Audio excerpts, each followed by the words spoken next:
Hello friends, welcome to teaching Kishan YouTube channel. આપણે કંઈક general science એટલે કે સામાન્ય વિજ્ઞાનની શરૂઆત કરી દીધી હતી, જેની અંદર આપણે કંઈક બાયોલોજી ભણતા હતા. એ બાયોલોજીની અંદર આપણે બધા જ તંત્રો જોઈ ગયા. તો જો તમે આગળના લેક્ચર ન જોયા હોય તો ખાસ કરીને જોઈ લેજો, જેની અંદર આપણે બધા જ તંત્રો પૂરા કરી લીધા. છેલ્લે આપણે અંતઃસ્ત્રાવી ગ્રંથિઓની પણ વાત કરી હતી, તો એ લેક્ચર પણ તમે ખાસ કરીને જોઈ લેજો. હવે બાયોલોજીની અંદર બે વસ્તુ બાકી છે, જેમાંથી એક વસ્તુ છે સૂક્ષ્મજીવો અને માનવ શરીરના રોગો, જે આજના લેક્ચરમાં આપણે પૂરું કરીશું. અને એના પછી ઓકે, જે પહેલું ચેપ્ટર હતું કોષ, એ બાકી છે. આમ તો એ ચેપ્ટર પહેલું લેવું જોઈએ, પરંતુ આપણે એને છેલ્લે લઈએ છીએ. તો કોષ જે માનવ શરીરનો સૌથી બંધારણીય એકમ છે, તો એની વાત આપણે નેક્સ્ટ લેક્ચરમાં કરીશું અને પછી આપણું જે બાયોલોજી છે એ પૂરું થશે. ઓકે, તો આજનો ચેપ્ટરની વાત કરીએ તો સૂક્ષ્મજીવો અને માનવ શરીરના રોગો. હવે તમે કોઈ પણ એક્ઝામ આપો છો અને એ એક્ઝામની અંદર જો સામાન્ય વિજ્ઞાન સબ્જેક્ટ લખેલો છે, તો 100% આમાંથી એકાદ માર્કનો ક્વેશ્ચન પૂછાય છે અને પૂછાય છે. હવે આ ચેપ્ટરમાંથી કયા ટાઈપના ક્વેશ્ચન પૂછાય એ પણ સમજી લઈએ. તમને લખેલું હોય કે ભાઈ મલેરિયા રોગ છે, આ મલેરિયા રોગ શેના લીધે થાય છે? ઓપ્શન આપેલા હોય બેક્ટેરિયાના લીધે, વાયરસના લીધે, પ્રજીવના લીધે, ફૂગના લીધે. ઓકે, આવા તમને 4 ઓપ્શન આપેલા હોય, તમારે ટીક કરવાનો હોય કે ભાઈ જે મલેરિયા રોગ છે એ શેના કારણે થાય છે. તો આન્સર શું આવશે? આન્સર આવશે પ્રજીવના કારણે. ઓકે, તો જે પ્લાઝ્મોડિયમ છે, એ પ્લાઝ્મોડિયમ નામનો જે પ્રજીવ છે એના કારણે આ મલેરિયા નામનો રોગ થાય છે. આ ટાઈપનો ક્વેશ્ચન પૂછાય. આનાથી ઉલટો આ રીતના પણ ક્વેશ્ચન પૂછાઈ જાય કે નીચેનામાંથી ઓકે પ્રજીવથી થતો રોગ કયો છે? નીચેનામાંથી પ્રજીવથી થતો રોગ કયો છે? ડેન્ગ્યુ, ચિકનગુનિયા, મેલેરિયા કે કોલેરા? આ ટાઈપના ક્વેશ્ચન પૂછાઈ જાય. આ રીતના ઓપ્શન તમને આપેલા હોય તો આન્સર શું આવશે? મલેરિયા છે એ પ્રજીવથી થતો રોગ છે, કોલેરા છે એ બેક્ટેરિયાથી થતો રોગ છે, વાત કરીએ આગળ ડેન્ગ્યુ અને ચિકનગુનિયા એ વાયરસથી થતો રોગ છે. તો આ ટાઈપના ક્વેશ્ચન વારે ઘરે એક્ઝામમાં પૂછાય છે. બીજી વસ્તુ કે તમને એ બેક્ટેરિયાના નામ પણ પૂછાઈ જાય, જેમ કે કોલેરા છે, કોલેરા રોગ માટે કયા નામનો બેક્ટેરિયા જવાબદાર છે? અથવા તો ટાઇફોઇડ રોગ છે, એના માટે કયા નામનો બેક્ટેરિયા જવાબદાર છે? તો બેક્ટેરિયાના નામ પણ તમને એક્ઝામની અંદર પૂછાતા હોય છે. તો એમાં આપણે મહત્વપૂર્ણ જે બેક્ટેરિયા છે એ આપણે વેરી ઇમ્પોર્ટન્ટ છે, એ એક્ઝામ માટે આપણે તૈયાર કરીશું.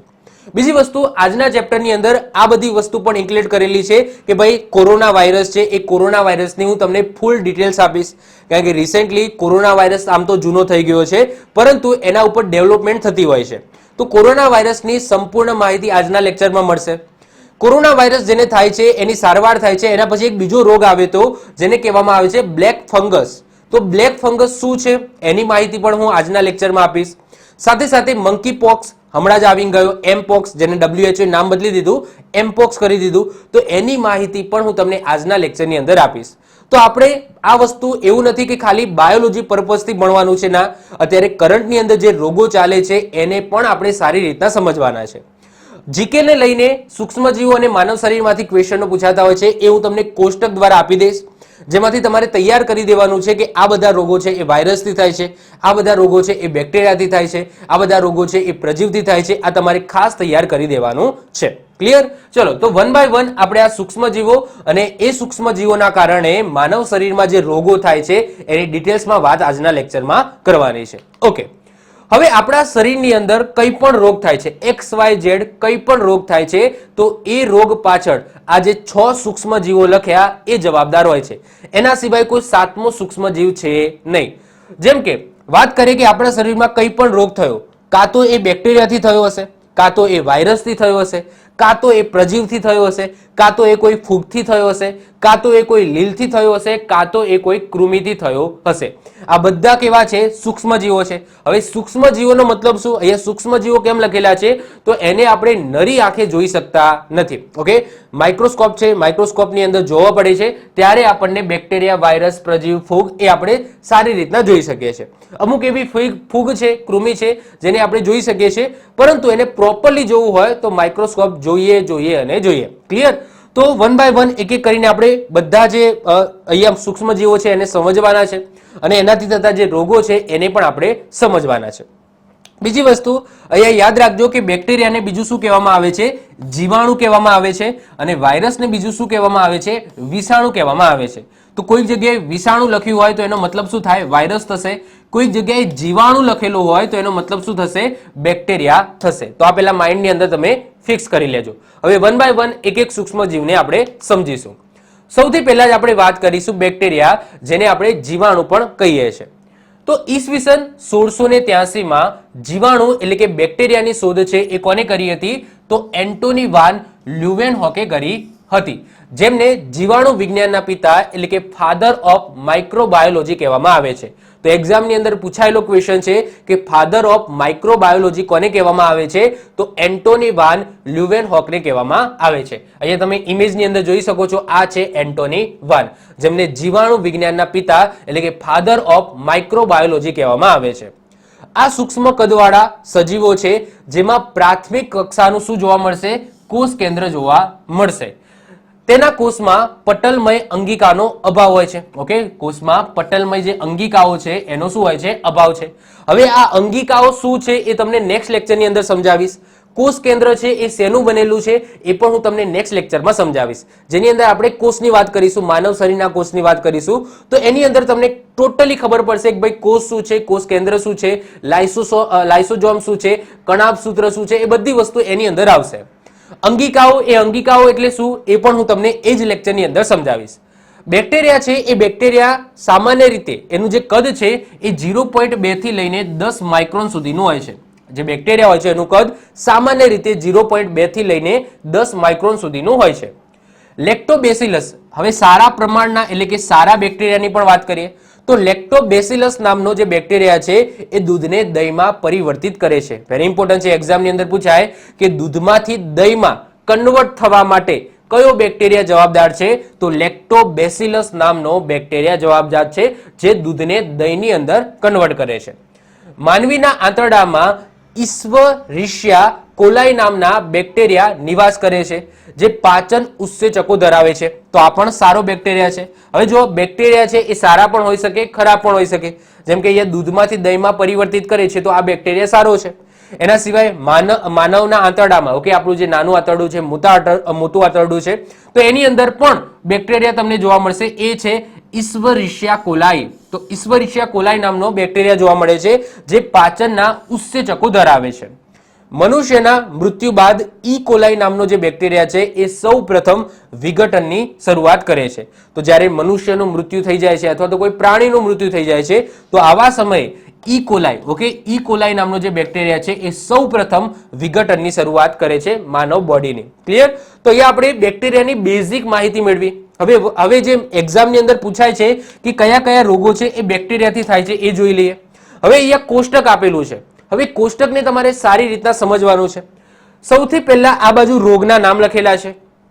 હવે આ જે રોગ છે એ કયા નામના બેક્ટેરિયાથી થાય છે એ બીજા પોર્શનની અંદર લખેલું છે. એના પછી આ જો રોગ થાય છે તો એમાં કયું અંગ પ્રભાવિત થાય છે એ અહીંયા લખેલું છે. અને આ બધા જે રોગ છે એમાં જે બેક્ટેરિયા છે આ બેક્ટેરિયાનું વહન કોણ કરે છે તો એ અહીંયા લખેલું છે. તો સારી રીતના વન બાય વન એક એક કરીને તમારે સમજવાનું છે. તમને સૌથી વધારે એક્ઝામમાં આ જ પૂછાય છે કે આ રોગ છે એ શેનાથી થાય છે? બેક્ટેરિયાથી, વાયરસથી. તો આ તમારે સમજવાનું છે. તો તમારું ફોકસ પહેલા કે હોવું જોઈએ કે આ બધા રોગો છે એ બેક્ટેરિયાથી થાય છે, એ પહેલા તમને ખબર હોવી જોઈએ. આ એક્ઝામની અંદર સૌથી વધારે પૂછાય છે. સૌથી પહેલા વાત કરીએ ટાઇફોઇડ. ટાઇફોઇડ રોગ છે એ કયા નામના બેક્ટેરિયાથી થાય છે? તો સાલ્મોનેલા ટાઇફી નામનો બેક્ટેરિયા છે એનાથી થાય છે. જેનાથી કયું અંગ પ્રભાવિત થાય છે? તો આંતરડું છે એ પ્રભાવિત થાય છે. અને કઈ રીતના આપણને ટાઇફોઇડ થશે? તો આપણે દૂષિત પાણી પીએ અથવા તો દૂષિત ખોરાક ખાઈએ, વાસી ખોરાક ખાઈએ તો આપણે ટાઇફોઇડ રોગ થવાની શક્યતા છે. એના પછી આવે છે કોલેરા. તો કોલેરા છે એ કયા નામના બેક્ટેરિયાથી થશે? તો વિબ્રિયો કોલેરી નામના બેક્ટેરિયાથી થશે. એ પણ આંતરડાને પ્રભાવિત કરે છે. વહન, યસ, દૂષિત પાણી અને ખોરાકથી આપણને આ જે કોલેરા છે એ નામનો રોગ થશે. એના પછી વાત કરીએ ન્યુમોનિયા. તો ન્યુમોનિયા છે એ કયા નામના બેક્ટેરિયાથી થશે? તો સ્ટેપ્ટોકોકસ ન્યુમોની. તો સ્ટેપ્ટોકોકસ ન્યુમોની નામનો બેક્ટેરિયા છે જે ન્યુમોનિયા રોગ માટે જવાબદાર છે. કોને અસર કરશે? તો ફેફસાને અસર કરશે. અને આ બેક્ટેરિયા તમને ક્યાં જોવા મળશે? તો હવામાં જોવા મળશે. તો શ્વાસની અંદર આ જો બેક્ટેરિયા આવ્યા તો આપણને ન્યુમોનિયા થઈ શકે છે. એના પછી વેરી ઇમ્પોર્ટન્ટ પ્લેગ, જેને મરકી પણ કહેવામાં આવે છે. તો પ્લેગ નામનો રોગ છે એના પાછળ કયા બેક્ટેરિયા જવાબદાર હોય છે? તો યર્સીનિયા પેસ્ટિસ. ઓકે, યર્સીનિસ પેસ્ટિસ નામનો જે બેક્ટેરિયા છે એ જવાબદાર હોય છે. શેને અસર કરે છે? ફેફસાને અસર કરે છે. હવે આ બેક્ટેરિયાનું વહન કોણ કરે છે? તો ઉંદર ઉપર તમને આ બેક્ટેરિયા જોવા મળશે, માંકડ છે, ચાંચડ છે, આ બધા ઉપર આ બેક્ટેરિયા તમને જોવા મળશે. ઉંદર, માંકડ, ચાંચડ તમારા સંપર્કમાં આવે તો એ બેક્ટેરિયા ઉંદરમાંથી તમારા શરીરની અંદર પ્રવેશશે અને તમને પ્લેગ નામનો રોગ થશે. એના પછી આવે છે ક્ષય, જેને આપણે ટીબી પણ કહીએ છીએ. તો ટીબી અથવા તો ક્ષય છે એ કયા નામના બેક્ટેરિયાથી થશે? તો માઇક્રોબેક્ટેરિયમ ટ્યુબરક્યુલોસિસ. ઓકે, તો માઇક્રોબેક્ટેરિયમ ટ્યુબરક્યુલોસિસ નામનો જે બેક્ટેરિયા છે એ ક્ષય રોગ માટે જવાબદાર છે. શેને અસર થશે? તો ફેફસાને અસર કરશે. હવા ચેપી વ્યક્તિના સંપર્કમાં આવવાથી આપણને ક્ષય અથવા તો ટીબી થઈ શકે છે. કોઈને ટીબી થઈ હોય તો એનો જે ગળફો છે એ ગળફાની અંદર પણ આ ટાઈપના બેક્ટેરિયા રહેલા હોય છે. એના પછી આવે છે દિપ્તેરિયા. તો દિપ્તેરિયાની વાત કરીએ તો દિપ્તેરિયા રોગ છે એ કોરિન બેક્ટેરિયમ દિપ્તેરી નામના બેક્ટેરિયાથી થશે. એના કયું અંગ છે એ પ્રભાવિત થશે? તો ગળું છે એ પ્રભાવિત થશે. અને આ જે બેક્ટેરિયા છે એનું વહન કોણ કરે છે? તો વાસી ખોરાક. તો વાસી ખોરાકની અંદર ઓકે આ દિપ્તેરિયાના બેક્ટેરિયા તમને જોવા મળશે, એની અંદર રહેલા હશે અને એક જો તમે ખાઓ, વાસી ખોરાક ખાઓ તો તમને દિપ્તેરિયા નામનો રોગ થશે. તો આ પહેલું સ્લાઇડ તમારી પૂરી થઈ. આગળ વધીએ છીએ. આગળ વાત કરીએ ટીટેનસ, જેને ધનુર પણ કહેવામાં આવે છે. તો ટીટેનસ નામનો જે રોગ છે અથવા તો ધનુર છે, જે નોર્મલી શેના થતો હોય છે? તો જે ગર્ભવતી મહિલાઓ છે એમને ઉપડતો હોય છે, જેમને ધનુરની શું આપવામાં આવે છે? ઇન્જેક્શન પણ આપવામાં આવે છે. તો ક્લસ્ટોડિયમ ટીટેની નામનો જે બેક્ટેરિયા છે એ ટીટેનસ એટલે કે ધનુર માટે જવાબદાર બેક્ટેરિયા છે. શેને પ્રભાવિત કરશે? તો ચેતાતંત્રને પ્રભાવિત કરશે. અને વહનની વાત કરીએ તો આખું શરીર, ઓકે આખું શરીર છે એનાથી પ્રભાવિત થાય છે આમ જોવા જઈએ તો. આગળ વાત કરીએ ગોનોરિયા. ગોનોરિયા તમને ખબર છે કે આપણે જાતીય જે રોગ જોયા હતા, ઓકે જાતીય રોગ જોયા હતા એટલે કે સેક્સ્યુઅલી ટ્રાન્સમિટેડ જે ડિસીઝ જોયા હતા એની અંદર આપણે ગોનોરિયાની વાત કરી હતી. તો ગોનોરિયા છે એ પણ બેક્ટેરિયાથી થતો રોગ છે, જેના પાછળ જવાબદાર બેક્ટેરિયા છે એ છે નાઇસેરિયા ગોનેરી. ઓકે, નાઇસેરિયા ગોનેરી. કયું અંગ પ્રભાવિત થાય છે? તો આપણું જે ગુપ્તાંગ છે એ પ્રભાવિત થાય છે અને જાતીય સમાગમ કરવાથી એટલે કે સેક્સ્યુઅલી એ ટ્રાન્સમિટ થાય છે. એના પછી વાત કરીએ સિફિલિસ. તો સિફિલિસ અને ગોનોરિયા મને ખબર છે, આપણે એક જ સ્લાઇડની અંદર બંને જોઈ ગયા હતા અને મેં કીધું હતું કે આ બંને રોગ બેક્ટેરિયાથી થાય છે. સિફિલિસની વાત કરીએ તો એના પાછળ જવાબદાર બેક્ટેરિયા છે એ છે ટેપ્રોનેમા પેલિડમ. ઓકે, ટેપ્રોનેમા પેલિડમ નામનો બેક્ટેરિયા જવાબદાર છે. કયું અંગ પ્રભાવિત થશે? તો મૂત્રમાર્ગ છે પ્રભાવિત થશે. મૂત્રમાર્ગની અંદર સોજો આવી જશે અને જાતીય સમાગમ કરવાથી એનું વહન થાય છે. આગળ વાત કરીએ ઉધરસ. ઉધરસની વાત કરીએ તો એ પણ બેક્ટેરિયાથી થતો રોગ છે, જેના પાછળ બેક્ટેરિયા હોય છે હિમોફિલસ પરતુસિસ. ઓકે, હિમોફિલસ પરતુસિસ નામનો બેક્ટેરિયા જવાબદાર હોય છે. કયું અંગ પ્રભાવિત થશે? તો આપણું જે શ્વસન તંત્ર છે એ પ્રભાવિત થશે. અને કઈ રીતના ઉધરસ ફેલાય છે? તો ચેપી વ્યક્તિના સંપર્કમાંથી. એટલે કે કોઈ વ્યક્તિને ઉધરસ થઈ હોય તો એ ઉધરસ ખા કરતો હોય તો એનાથી જે બેક્ટેરિયા છે એ હવામાં આવશે અને એ હવામાંથી જે સામે જે પણ વ્યક્તિ હશે એને ચેપ લાગશે. એના પછી વાત કરીએ મરડો.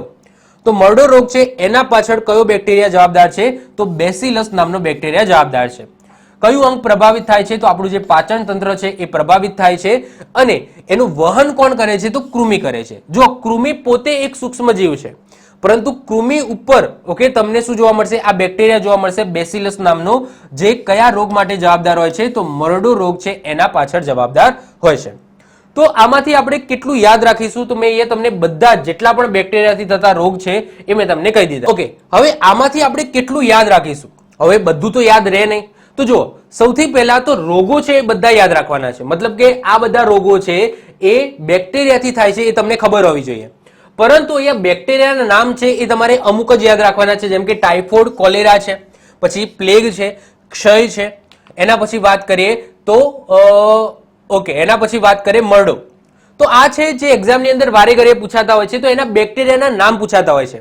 બાકી જે રોગ છે આ બધા રોગ તમારે યાદ રાખવાના છે કે તમારે બેક્ટેરિયાથી થતા રોગ છે, આટલું તો ખાસ યાદ રાખવાનું છે. અને જે બેક્ટેરિયાના નામ છે એમાં મેં જે અમુક ટીક કર્યા જે વેરી ઇમ્પોર્ટન્ટ છે, ટાઇફોઇડ, કોલેરા, પ્લેગ, ક્ષય અને વાત કરીએ મરડો અને અહીંયા વાત કરીએ ગોનોરિયા. ઓકે, તો આટલા છે એ વેરી ઇમ્પોર્ટન્ટ છે, યાદ રાખવાનું છે. હવે જો બેક્ટેરિયા છે ને એ બેક્ટેરિયાની અંદર જે નામ છે ને એમાં જે રોગ છે એનું નામ અંદર થોડું થોડું છુપાયેલું જ હોય છે. જેમ કે અહીંયા ગોનેરી છે તો એનાથી ગોનોરિયા છે, તો એનાથી તમે અહીંયા જોઈ શકો છો. પછી અહીંયા ટીટેનસ છે તો એમાં ટીટેની તમને શબ્દ જોવા મળશે. ટાઇફોઇડ છે તો એમાં ટાઇફી જોવા મળશે. કોલેરા છે તો એમાં કોલેરી શબ્દ જોવા મળશે. ન્યુમોનિયા છે તો એમાં ન્યુમોની શબ્દ જોવા મળશે. તો અમુકની અંદર તમે જુઓ કે જે બેક્ટેરિયાનું નામ છે એ રોગના નામ સાથે સંકળાયેલું જ હોય છે. તો આ ખાસ ઇમ્પોર્ટન્ટ છે, યાદ રાખવાનું. પ્રભાવિત અંગો પણ તમને યાદ રહી જશે, કારણ કે ઓલરેડી મેં બધા તંત્રો ચલાવેલા છે, તો એ તંત્રોની સાથે સાથે મેં આ બધા રોગ છે એ પણ ડિસ્કસ કરેલા છે. તો આઈ હોપ સો જો તમે સારી રીતના તંત્રો ભણ્યા હશો તો તમને આઈડિયા પણ હશે કે આ જે રોગ છે એમાં આ જે અંગ છે એ પ્રભાવિત થાય છે. ક્લિયર? તો આઈ હોપ સો આ તો તમને ખબર પડી ગઈ હશે. હવે બીજા કયા કયા ક્વેશ્ચનો બની શકે છે? તો ટાઇફોઇડ રોગ માટે વિડાલ ટેસ્ટ કરવામાં આવે છે. આ યાદ રાખજો, ટાઇફોઇડ રોગ થાય છે કોઈકને તો એના માટે જે ટેસ્ટ કરવામાં આવે છે એ ટેસ્ટનું નામ છે વિડાલ. તો વિડાલ નામનો ટેસ્ટ કરવામાં આવે છે. પછી પ્લેગની દવા ગુજરાત રસાયણ વિજ્ઞાનના પિતા ત્રિભુવનદાસ ગજ્જર દ્વારા બનાવવામાં આવી હતી. આ યાદ રાખજો, વેરી ઇમ્પોર્ટન્ટ છે. પ્લેગની દવા ગુજરાત રસાયણ વિજ્ઞાનના પિતા ત્રિભુવનદાસ ગજ્જરે બનાવી અને એ દવાનું નામ શું આપ્યું હતું? તો આયોડિન ટરક્લોરાઇડ. શું યાદ રાખજો, વેરી ઇમ્પોર્ટન્ટ છે. આયોડિન ટરક્લોરાઇડ એવું નામ આપ્યું હતું, જે પ્લેગની દવા હતી. કોને બનાવી હતી? તો ત્રિભુવનદાસ ગજ્જરને બનાવી હતી, જેમને ગુજરાત રસાયણ વિજ્ઞાનના પિતા કહેવામાં આવે છે. એના પછી જે ટીબી છે, ક્ષય છે, આ ટીબીના બેક્ટેરિયાના શોધક કોણ છે? તો રોબર્ટ કોચ છે. કોણ છે? રોબર્ટ કોચ છે. તો અમુક જે મહત્વપૂર્ણ જે ક્વેશ્ચનો છે જે મને લાગ્યા આ વારે ઘરે જે એક્ઝામની અંદર પૂછાવતા છે એ મેં અહીંયા લખી દીધા છે. તો યાદ રાખજો, ટીબી બેક્ટેરિયાના શોધકનું નામ છે રોબર્ટ કોચ. પ્લેગની દવા ગુજરાત રસાયણ વિજ્ઞાનના પિતા ત્રિભુવનદાસ ગજ્જરે બનાવેલી, જે દવાનું નામ આયોડિન ટરક્લોરાઇડ રાખ્યું હતું. અને જે ટાઇફોઇડ રોગ છે એમાં જે ટેસ્ટ કરવામાં આવે છે એનું નામ છે વિડાલ. વિડાલ ટેસ્ટ કરવામાં આવે છે. હવે નેક્સ્ટ આપણે વાત કરીશું વાયરસ. ઓકે, જેને બીજું શું કહેવામાં આવે છે? વિષાણુ કહેવામાં આવે છે. તો વાયરસની શોધ કોને કરી? તો વાયરસની શોધ 1892 માં રશિયાના દમિત્રી ઇવાનોસ્કી. ઓકે, ઇવાનોસ્કી, દમિત્રી ઇવાનોસ્કીએ કરી હતી, જે તમે અહીંયા જોઈ શકો છો. તો આ છે દમિત્રી ઇવાનોસ્કી, જેમને 1892 માં શું વાયરસ અથવા તો વિષાણુની શોધ કરી હતી. વાયરસ સૂક્ષ્મદર્શી અને સૂક્ષ્મજીવો કરતા અલગ હોય છે. તે માત્ર યજમાન કોષમાં જ વિભાજન પામે છે, જેમ કે બેક્ટેરિયા, વનસ્પતિ અથવા તો પ્રાણીઓ. હવે વાયરસ છે ને, વાયરસ બહુ અનોખી વસ્તુ છે. જો પહેલા તો બેક્ટેરિયા અને વાયરસની કમ્પેરિઝન કરીએ તો વાયરસ છે એ બેક્ટેરિયા કરતા સાઈઝમાં બહુ જ નાના હોય છે, બહુ જ નાના હોય છે. અમુક વખતે તો જે વાયરસ છે એ વાયરસ બેક્ટેરિયા ઉપર બેઠેલો હોય છે, બેક્ટેરિયા ઉપર વાયરસ બેઠેલો હોય છે. ઓકે, આવું પણ થતું હોય છે. બીજી વસ્તુ કે વાયરસ છે ને એ હવામાં હોય તો એ નિર્જીવ હોય. બહુ સરસ મજાની, મતલબ કે બહુ અનોખી વસ્તુ છે કે વાયરસ છે ને જ્યાં સુધી યજમાન ન મળે, યજમાન એટલે શું? મહેમાન ના મળે. મહેમાન એટલે કોણ? આપણું શરીર. તો એ જ્યાં સુધી આપણા શરીરની અંદર જાય નહીં ને ત્યાં સુધી એ એક્ટિવેટ ના થાય. એ હવામાં ફરતો હોય, એ વાયરસ હવામાં ફરતો હોય અને એ વખતે એ નિર્જીવ અવસ્થામાં હોય.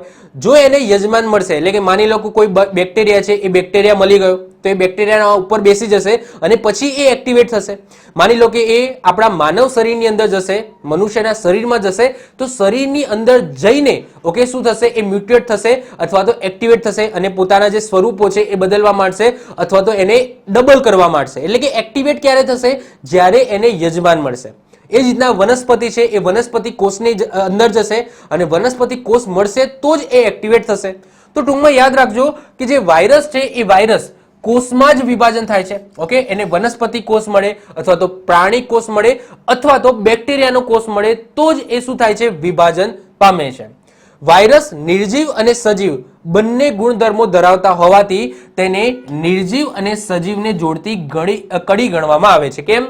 કારણ કે એ હવામાં હોય ત્યારે નિર્જીવ અવસ્થામાં હોય છે, પરંતુ એને જો યજમાન મળે છે ત્યારે એ સજીવ બની જાય છે. એટલા જ માટે એને નિર્જીવ અને સજીવને જોડતી કડી ગણવામાં આવે છે. વાયરસ કોષીય રચના ધરાવતા નથી. યાદ રાખજો, વાયરસ છે એ કોષીય રચના એમની અંદર જોવા મળતી નથી. તેમની રચના સરળ છે. તેમાં પ્રોટીનનું બનેલું આવરણ હોય છે, જેને કેપ્સિડ કહેવામાં આવે છે. તો આ યાદ રાખજો, તમને એક્ઝામની અંદર પૂછાશે કે વાયરસ છે એ શેના બનેલા હોય છે? તો કેપ્સિડના બનેલા હોય છે.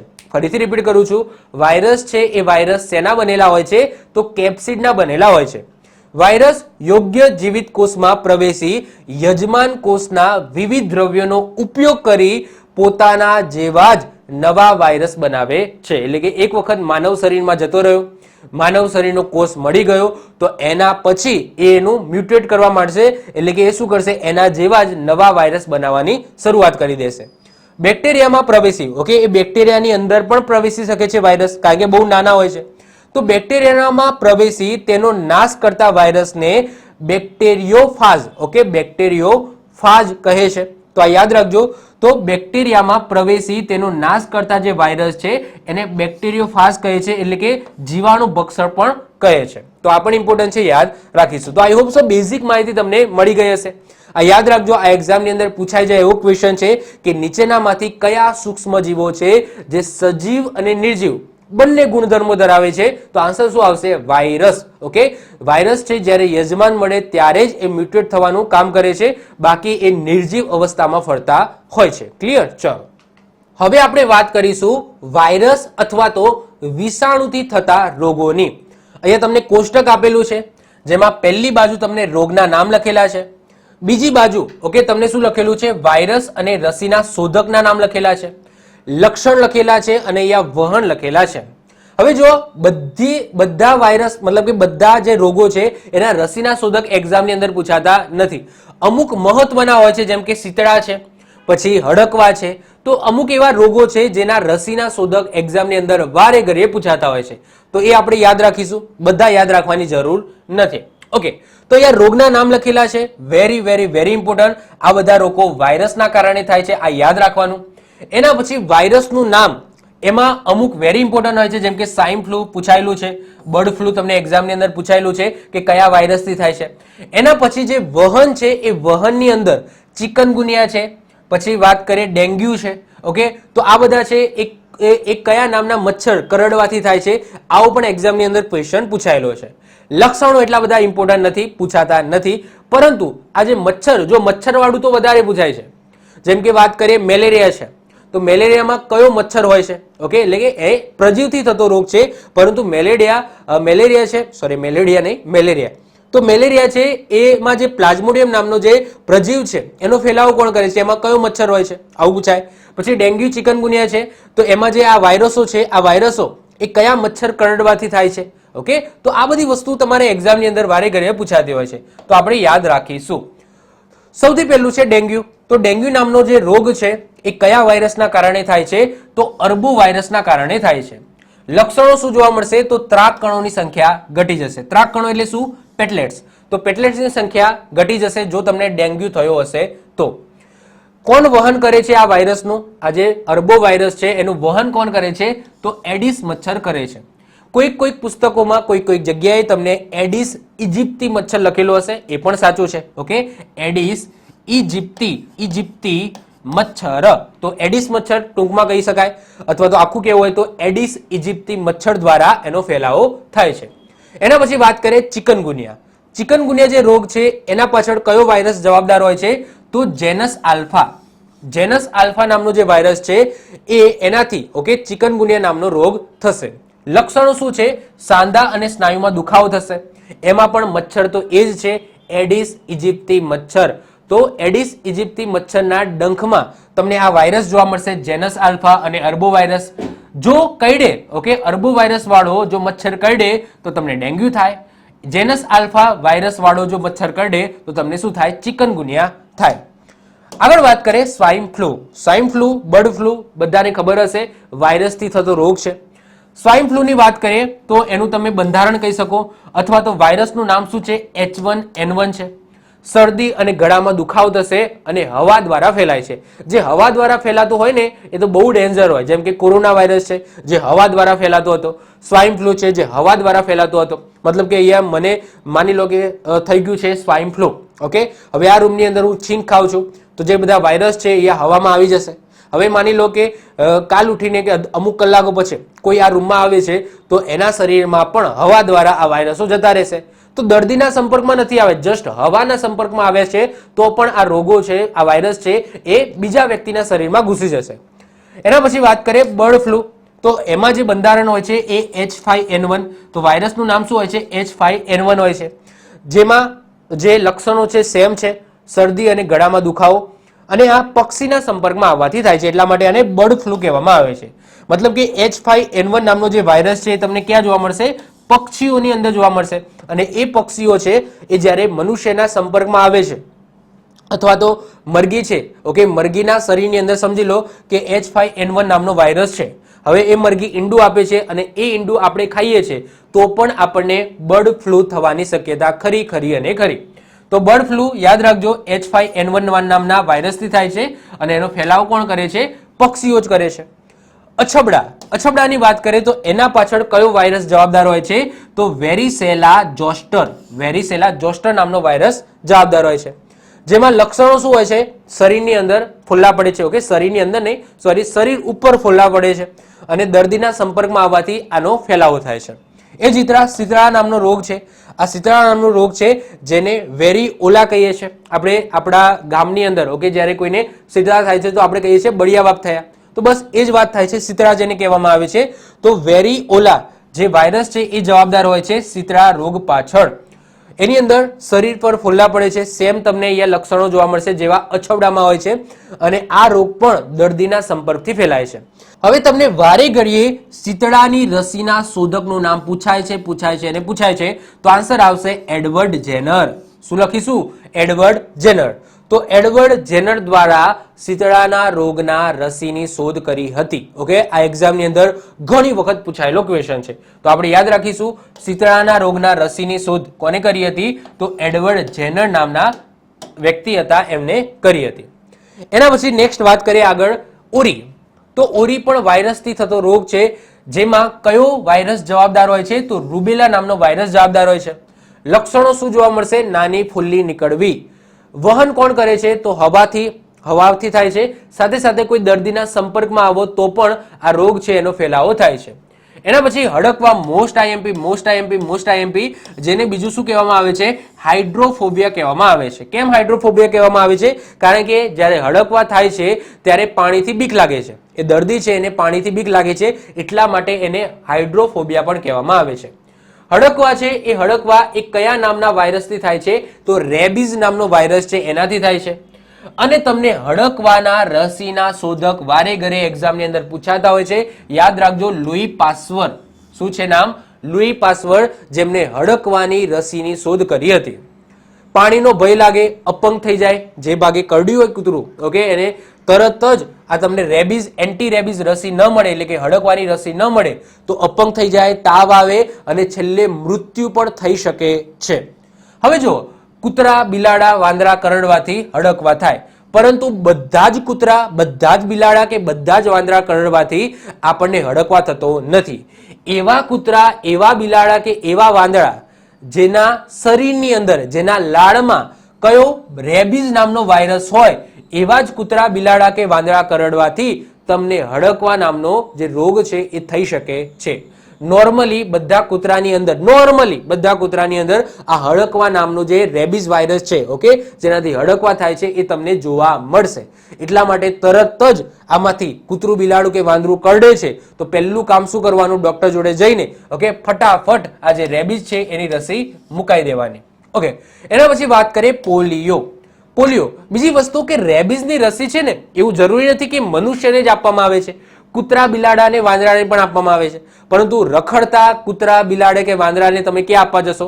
તો તમે તમારા ઘરે પાડેલો હોય કોઈ કૂતરું, બિલાડી કે વાંદરું, તો એને તમે ડોક્ટર પાસે જઈને પહેલેથી જ રેબીઝ રસી આપી દો, તો પછી તમારું જે પાલતુ પ્રાણી છે એ તમને કરડશે તો તમને કોઈ હડકવા નામનો રોગ નહીં થાય, કારણ કે એ પ્રાણીને જ, ઓકે, આ રસી આપી દેવામાં આવે છે.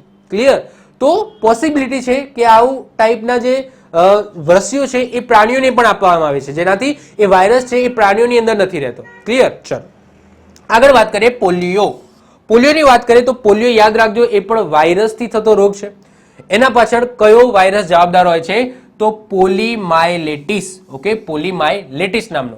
પોલિયોની રસીના શોધક એક્ઝામમાં પૂછાય છે, યાદ રાખજો, જોનાસ સોલ્ક, ઓકે, જોનાસ સોલ્ક. તો જોનાસ સોલ્ક નામના જે વ્યક્તિ હતા એમને પોલિયોની રસી શોધી હતી. અપંગતા આવી જાય છે. પોલિયોના દર્દી તમને ખબર જ છે. ઓકે, તો આ જે પોલિયોની રસી છે એના ડ્રોપ છે એ નાનપણમાં જ પીવડાવી દેવામાં આવે છે, જેથી આ વસ્તુ ન થાય. પોલિયો અત્યારે ભારતની અંદર તો ખાસ જોવા મળતો નથી. આ વાયરસ છે એ સંપર્કમાં આવવાથી દર્દીના પાણીથી, ખોરાકથી, માખીથી ફેલાતો હોય છે. એના પછી વાત કરીએ શરદી.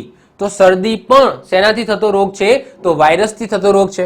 અને એના પાછળ જે વાયરસ જવાબદાર છે એ છે ઇન્ફ્લુએન્ઝા. તો ઇન્ફ્લુએન્ઝા નામનો વાયરસ છે જેનાથી તમને શરદી થાય છે.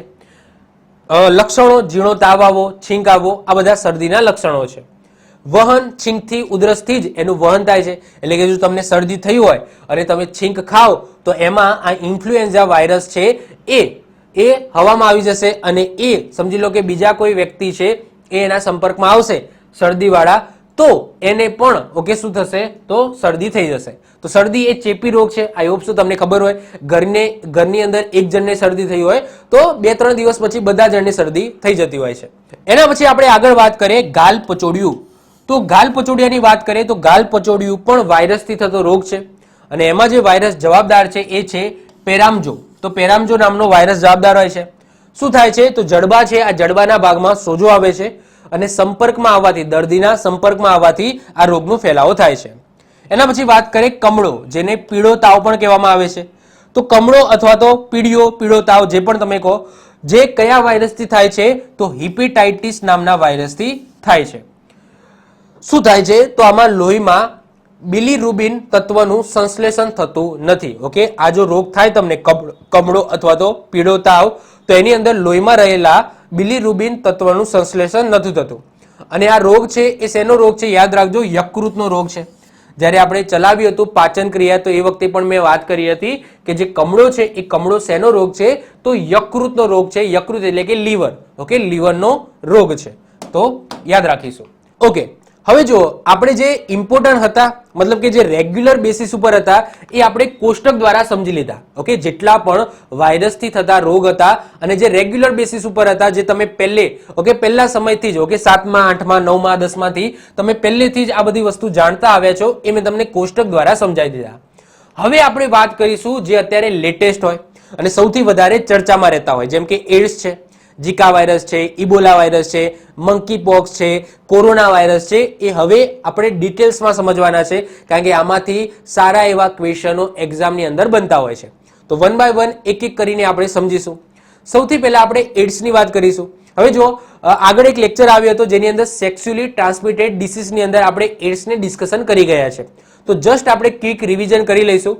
તો એડ્સની વાત કરીએ તો એડ્સનું સૌથી પહેલા તો ફૂલ ફોર્મ તમને ખબર હોવી જોઈએ, એક્ઝામની અંદર પૂછાય છે acquired immuno deficiency syndrome. HIV નામના વાયરસથી થાય છે આ એડ્સ નામનો રોગ. HIV નું ફૂલ ફોર્મ પણ તમને એક્ઝામની અંદર પૂછાય છે હ્યુમન ઇમ્યુનો ડેફિશિયન્સી વાયરસ. આ વાયરસના કારણે શરીરમાં રોગ પ્રતિકારક શક્તિ ઘટી જાય છે, એટલે કે WBC એટલે કે વ્હાઇટ બ્લડ સેલ છે એ ઘટી જાય છે. એડ્સ છે એ શેનાથી ફેલાય છે? શેના કારણે ફેલાય છે? તો વિજાતીય અથવા તો સજાતીય સમાગમ કરો, રુધિર દ્વારા ફેલાય છે, સ્તનપાન દ્વારા ફેલાય છે, અથવા તો ઇન્જેક્શનની સોય દ્વારા આ એડ્સ નામનો વાયરસ ફેલાય છે. હવે એડ્સના નિદાન માટેના 2 ટેસ્ટ આવે છે. ટેસ્ટ એટલે શું? કે કોઈ પણ વ્યક્તિના શરીરમાં એડ્સ હાજર છે કે નહીં, એટલે કે કોઈ પણ વ્યક્તિના શરીરમાં HIV નામનો વાયરસ હાજર છે કે નહીં એ જાણવા માટેના 2 ટેસ્ટ હોય છે. તો એક છે એલિસા ટેસ્ટ અને બીજો છે WB ટેસ્ટ. એલિસાનું ફૂલ ફોર્મ થાય એન્ઝાઇમ લિંક્ડ ઇમ્યુનો સોર્બેન્ટ એસે અને WB એનું ફૂલ ફોર્મ થાય વેસ્ટર્ન બોલ્ટ. હવે આ 2 ટેસ્ટ દ્વારા ખબર પડશે કે આ જે વ્યક્તિ છે એના શરીરમાં HIV ના વાયરસ છે કે નહીં, એટલે કે એડ્સ રોગ થયો છે કે નહીં. ઓકે, જો પોઝિટિવ આવે તો એનો મતલબ થયો છે, નેગેટિવ આવે તો એનો મતલબ નથી થયો. હવે માની લો કે એને HIV નામનો વાયરસ એના શરીરમાં છે, એને એડ્સ નામનો રોગ થઈ ગયો છે, તો એના પછી એનું નિદાન કરવામાં આવશે, એટલે કે એની સારવાર કરવામાં આવશે. અને જે સારવાર કરવામાં આવે છે એને કહેવામાં આવે છે ART એટલે કે એન્ટી રેટ્રોથેરાપી. હવે આ રેટ્રો શબ્દ ક્યાંથી આવ્યો? તો જે HIV નામનો જે વાયરસ છે એ કઈ ફેમિલીનો છે? તો રેટ્રો પ્રકારની ફેમિલીનો છે. અને એટલા જ માટે એન્ટી રેટ્રોથેરાપી કરવામાં આવે છે જો કોઈ વ્યક્તિને શું થયું હોય? એડ્સ નામનો રોગ થયો હોય તો. બહુ ડેન્જરસ રોગ છે. ઓકે, આ એડ્સ નામના રોગની અંદર સમય જતા જો પ્રોપરલી નિદાન ન મળે, સારવાર ન મળે તો વ્યક્તિનું મૃત્યુ પણ થઈ શકે છે. આગળ વાત કરીએ દુનિયામાં સૌપ્રથમ એડ્સનો જે કેસ છે એ ક્યાં નોંધવામાં આવ્યો હતો? તો દક્ષિણ આફ્રિકાની અંદર નોંધવામાં આવ્યો હતો 1981 ની અંદર. હવે એડ્સ છે ને એ સૌથી પહેલા હું તમને કહું તો આ જે HIV નામનો જે વાયરસ છે એટલે કે એડ્સ રોગ છે એ મનુષ્યનો છે જ નહીં, આ તો વાંદરાઓનો છે. પરંતુ ખબર નહીં ઓકે કઈ રીતના આ દક્ષિણ આફ્રિકાના લોકો છે એ વાંદરામાંથી ઓકે પોતાના શરીરમાં લેતા આવ્યા અને એના પછી મનુષ્ય તો મનુષ્ય એ ફેલાવા માંડ્યો. બાકી એડ્સ નામનો રોગ છે એ મનુષ્યનો છે જ નહીં, એ વાંદરાઓનો રોગ છે. ઓકે, ચલો સમજી ગયા છો. તો દુનિયામાં સૌપ્રથમ 1981માં દક્ષિણ આફ્રિકાની અંદર આ જોવા મળ્યો અને ધીમે ધીમે પછી એ સર્ક્યુલેટ થયો દુનિયાની અંદર. ભારતમાં વાત કરીએ તો ભારતમાં સૌપ્રથમ 1986માં તમિલનાડુના ચેન્નઈની અંદર પહેલો કેસ જોવા મળ્યો હતો એડ્સનો. અને અત્યારે હાલની વાત કરીએ તો હાલ સૌથી વધારે એડ્સના કેસ છે એ મુંબઈની અંદર છે ભારતના. ઓકે, ભારતમાં સૌથી વધારે, દુનિયામાં નહીં હો, હાલ ભારતની અંદર સૌથી વધારે એડ્સના કેસ છે એ મુંબઈમાં છે. હવે ભારતની અંદર એડ્સને કંટ્રોલ કરવા માટે એક ઓર્ગેનાઇઝેશન છે, એ છે NACO એટલે કે national AIDS control organisation. Okay, અને એમની જે લોગો છે એ લોગો યાદ રાખજો, રેડ કલરનું આ રીતના રિબિન છે એ તમે જોઈ શકો છો. વિશ્વ એડ્સ દિવસ ક્યારે મનાવવામાં આવે છે? તો 1 ડિસેમ્બરે વિશ્વ એડ્સ દિવસ મનાવવામાં આવે છે. તો એડ્સને લઈને ક્વેશ્ચનો આમાંથી પૂછાઈ જાય, આપણે યાદ રાખવાના છે. વધીએ છીએ આગળ બીજા. એના પછી વાત કરીએ ઝિકા વાયરસ. ઝિકા વાયરસની વાત કરીએ તો ઝિકા વાયરસનો પ્રથમ કેસ છે એ વર્ષ 1947માં આફ્રિકા ખંડના યુગાન્ડા દેશની અંદર જોવા મળ્યો હતો. એનો ફેલાવો છે એ એડિસ ઇજિપ્તી મચ્છર અથવા તો એડિસ મચ્છર દ્વારા થાય છે. વર્ષ 1957માં ભારતમાં પ્રથમ કેસ નોંધાયો હતો ઝિકા વાયરસનો. તેનું સંક્રમણ કોઈક ગર્ભવતી મહિલાને લાગે તો જન્મતા બાળકને એક રોગ થઈ જાય છે, એ રોગનું નામ છે માઇક્રોસેફાલી. તો માઇક્રોસેફાલી નામનો રોગ થઈ જાય છે અને આ માઇક્રોસેફાલી નામનો રોગ થવાથી બાળક છે એ 7 થી 8 મહિનાની અંદર મૃત્યુ પામે છે. તો એ તમે જોઈ શકો છો કે કોઈ મહિલા છે, ગર્ભવતી મહિલાને જો આ રોગ થઈ જાય છે ઝિકા વાયરસ, તો ઓકે એનું જે બાળક છે પહેલા તો આ રીતના એનો આકાર આખો ચેન્જ થઈ જાય છે અને એ બાળકને આ માઇક્રોસેફાલી નામનો રોગ થઈ જાય છે જ્યારે જન્મે છે ત્યારે. અને એ બાળક પછી વધારે સસ્ટેન નહીં કરી શકતું. ઓકે, 7 થી 8 મહિનાની અંદર એ મૃત્યુ પામે છે. એના પછી વાત કરીએ ઇબોલા વાયરસ. ઇબોલા વાયરસની વાત કરીએ તો ઇબોલા પહેલા તો આ જે શબ્દ છે ક્યાંથી આવ્યો? તો કોંગો દેશની એક નદી છે જેનું નામ છે ઇબોલા. તો ત્યાંથી આ નામ લેવામાં આવ્યું છે, શબ્દ લેવામાં આવ્યો છે. તેના નામ પરથી આ વાયરસનું નામ રાખવામાં આવ્યું છે. એનો જે ફેલાવો છે એ ચામાચીડિયા દ્વારા થાય છે અને એના લીધે haemorrhagic fever, okay, haemorrhagic fever થઈને વ્યક્તિનું શું થાય છે? મૃત્યુ થાય છે. તો આ બધા જે હું વાયરસની વાત કરું છું, એડ્સ છે, ઝિકા વાયરસ છે, ઇબોલા વાયરસ છે, આ બધા બહુ જ ડેન્જરસ વાયરસ છે જેમાં વ્યક્તિઓના મૃત્યુ પણ થઈ શકે છે જો પ્રોપરલી એને સારવાર ન આપવામાં આવે તો. એના પછી વાત કરીએ Nipah virus. Okay, Nipah virus પણ તમને ખબર છે, ઘણો ચર્ચામાં આવ્યો હતો. એની વાત કરીએ તો એ લખેલું છે કે ભૂંડ અને ચામાચીડિયા છે એ એનો ફેલાવો કરે છે નિપા વાયરસનો. તો એ સૌ પ્રથમ મલેશિયાની અંદર નોંધાયો હતો. નિપા વાયરસ છે એ સૌ પ્રથમ મલેશિયાની અંદર નોંધાયો હતો. એનો ફેલાવો છે એ ડુક્કર, ઓકે, એટલે કે ભૂંડ, ડુક્કર અને ચામાચીડિયા દ્વારા થાય છે. તેના લીધે વ્યક્તિ યાદાશત શક્તિ ગુમાવે છે. ઓકે, જો નિપા વાયરસ કોઈને થઈ જાય તો વ્યક્તિ છે એ યાદાશત શક્તિ ગુમાવે છે, ત્યારબાદ એ કોમામાં જતો રહે છે અને અંતે એનું શું થાય છે? મૃત્યુ થાય છે. ભારતમાં સૌપ્રથમ નિપાનો કેસ છે એ ક્યાં નોંધાયો હતો? તો કેરળ રાજ્યની અંદર નોંધાયો હતો. ઓકે, હવે જો શું થાય છે કે આ નિપા વાયરસ છે એ એકચ્યુઅલી હોય છે ભૂંડ અને ચામાચીડિયાની અંદર. હવે કોઈ ભૂંડ છે એ કોઈ ખોરાક ખાય છે અથવા તો ચામાચીડિયું છે એ કોઈ ફળ ઉપર બેઠું, તો આ જે નિપા વાયરસ છે એ ચામાચીડિયામાંથી એ ફળની અંદર આવી જશે અને એ ફળ છે જો વ્યક્તિ ખાશે તો એ વ્યક્તિના શરીરમાં પણ આ નિપા વાયરસ ફેલાશે. તો આ રીતના એ વાયરસ ફેલાય છે. એના પછી વાત કરીએ રૂબેલા વાયરસ. રૂબેલા વાયરસની વાત કરીએ તો ટોગા વાયરસ સમૂહના RNA વાયરસથી ઉત્પન્ન થાય છે આ રૂબેલા વાયરસ. આ રોગ જન્મજાત છે, એટલે કે બાળક જન્મે ત્યારે આ રૂબેલા નામનો વાયરસ હોય છે. આ રોગ માતામાંથી બાળકની અંદર આવે છે. આ રોગને કંજેક્ટિવ વાયરસ રૂબેલા સિન્ડ્રોમ પણ કહેવામાં આવે છે. શું કહેવામાં આવે છે? કંજેક્ટિવ વાયરસ રૂબેલા સિન્ડ્રોમ. એના પછી આવે છે શબ્દ કંજેક્ટિવાઇટિસ. હવે આ ઓલરેડી આપણે ભણી ગયા છે. ક્યારે ભણ્યા હતા? જ્યારે આપણે આંખવાળું ચેપ્ટર જોયું હતું એ વખતે. તો કંજેક્ટિવાઇટિસ જેમાં શું થાય છે? તો આંખો લાલ થઈ જાય છે. તો આ રોગ વાયરસથી થતો ચેપી રોગ છે. આંખમાં સતત દુખાવો થાય છે, લાલ આંખો થઈ જાય છે, આંખોમાં ખંજવાળ આવે છે, આંખોમાંથી સતત પાણી નીકળવું, એ બધા આ કંજક્ટિવાઇટિસ વાયરસના લક્ષણો છે. તો એમાં શું થાય છે, આ જે આંખ છે એ આખી લાલ લાલ થઈ જાય છે. ઓકે, તો જસ્ટ એટલું યાદ રાખજો કે કંજક્ટિવાઇટિસ નામનો જે રોગ છે એ શેનાથી થતો રોગ છે, તો વાયરસથી થતો રોગ છે. પછી યાદ રાખજો રૂબેલા, રૂબેલા પણ શું છે, એક વાયરસથી થતો રોગ છે. ચલો, એના પછી વાત કરીએ સ્વાઇન ફ્લૂ. આગળ આપણે જોઈ ગયા છે બર્ડ ફ્લૂ અને સ્વાઇન ફ્લૂ આપણે ઓલરેડી જોઈ ગયા. તો એમાં સિવાયની વધારાની માહિતી આપણે મેળવીએ. સ્વાઇન ફ્લૂની વાત કરીએ તો H1N1 નામના વાયરસથી થાય છે. સ્વાઇન ફ્લૂના ઈલાજ માટે જે ટેસ્ટ હોય છે, મતલબ કે જે સારવાર માટેની જે દવા હોય છે, એ દવા છે ઓસેલ્ટામિવિર. યાદ રાખીશું. તો સ્વાઇન ફ્લૂના ઈલાજ માટે જે દવા આપવામાં આવે છે એનું નામ છે ઓસેલ્ટામિવિર. એના પછી વાત કરીએ બર્ડ ફ્લૂ, જેને H5N1 કહેવામાં આવે છે. તો આ વાયરસ છે. ઓકે, તો H5N1 નામના વાયરસથી બર્ડ ફ્લૂ નામનો રોગ થાય છે. આ વાયરસનો ચેપ પક્ષીઓની અંદર જોવા મળે છે. તેને એવિયન ઇન્ફ્લુએન્ઝા પણ કહે છે. ઓકે, શું કહે છે? એવિયન ઇન્ફ્લુએન્ઝા પણ કહે છે. વર્ષ 1997માં હોંગકોંગમાં સૌપ્રથમ આ બર્ડ ફ્લૂનો કેસ નોંધાયો હતો. આનો નવો વાયરસ ઓકે H5N8 છે, એટલે કે મ્યુટેટ. ઓકે, મ્યુટેટ કહી શકાય ને. તમને ખબર છે કે વાયરસ છે એ આ કોરોના વાયરસ છે, તો એમાં આલ્ફા, બીટા, ગામા, પછી હમણાં આવ્યો તો ઓમિક્રોન, તો આ બધું શું છે, તો એના વેરિયન્ટ છે. તો એ જ રીતના ઓકે આ બર્ડ ફ્લૂનો પણ એક નવો વેરિયન્ટ આવ્યો હતો 2016માં, અને એ હતો H5N8. ઓકે, H5N8 હતો.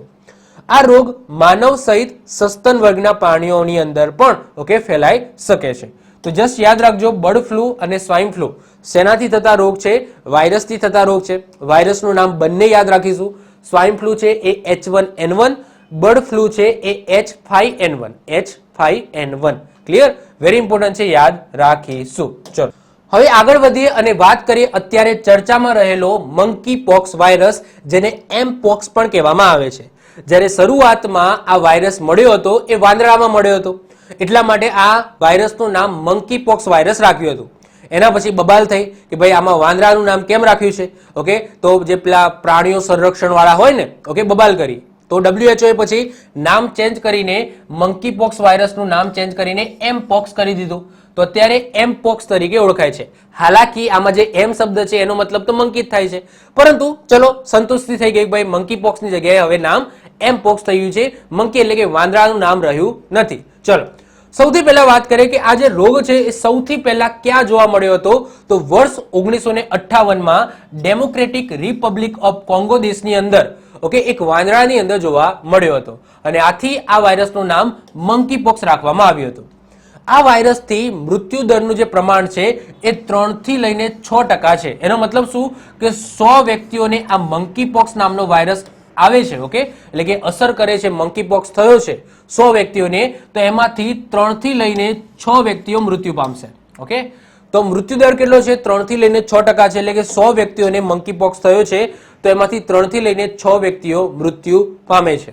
આગળ વાત કરીએ, વર્ષ 1970માં મનુષ્યની અંદર મંકી પોક્સ વાયરસ પ્રથમ વખત આફ્રિકાના દેશ ડેમોક્રેટિક રિપબ્લિક ઓફ કોંગોની અંદર જોવા મળ્યો. તો જુઓ, 1958માં પહેલી વખત વાંદરામાં જોવા મળ્યો હતો, મનુષ્યમાં જોવા મળ્યો હતો નહીં. મનુષ્યમાં ક્યારે જોવા મળ્યો? 1970માં. ક્યાં જોવા મળ્યો? તો યસ, એ જ ડેમોક્રેટિક રિપબ્લિક ઓફ કોંગોની અંદર જોવા મળ્યો હતો, જ્યાં વાંદરાની અંદર પણ જોવા મળ્યો હતો, એ જ દેશની અંદર.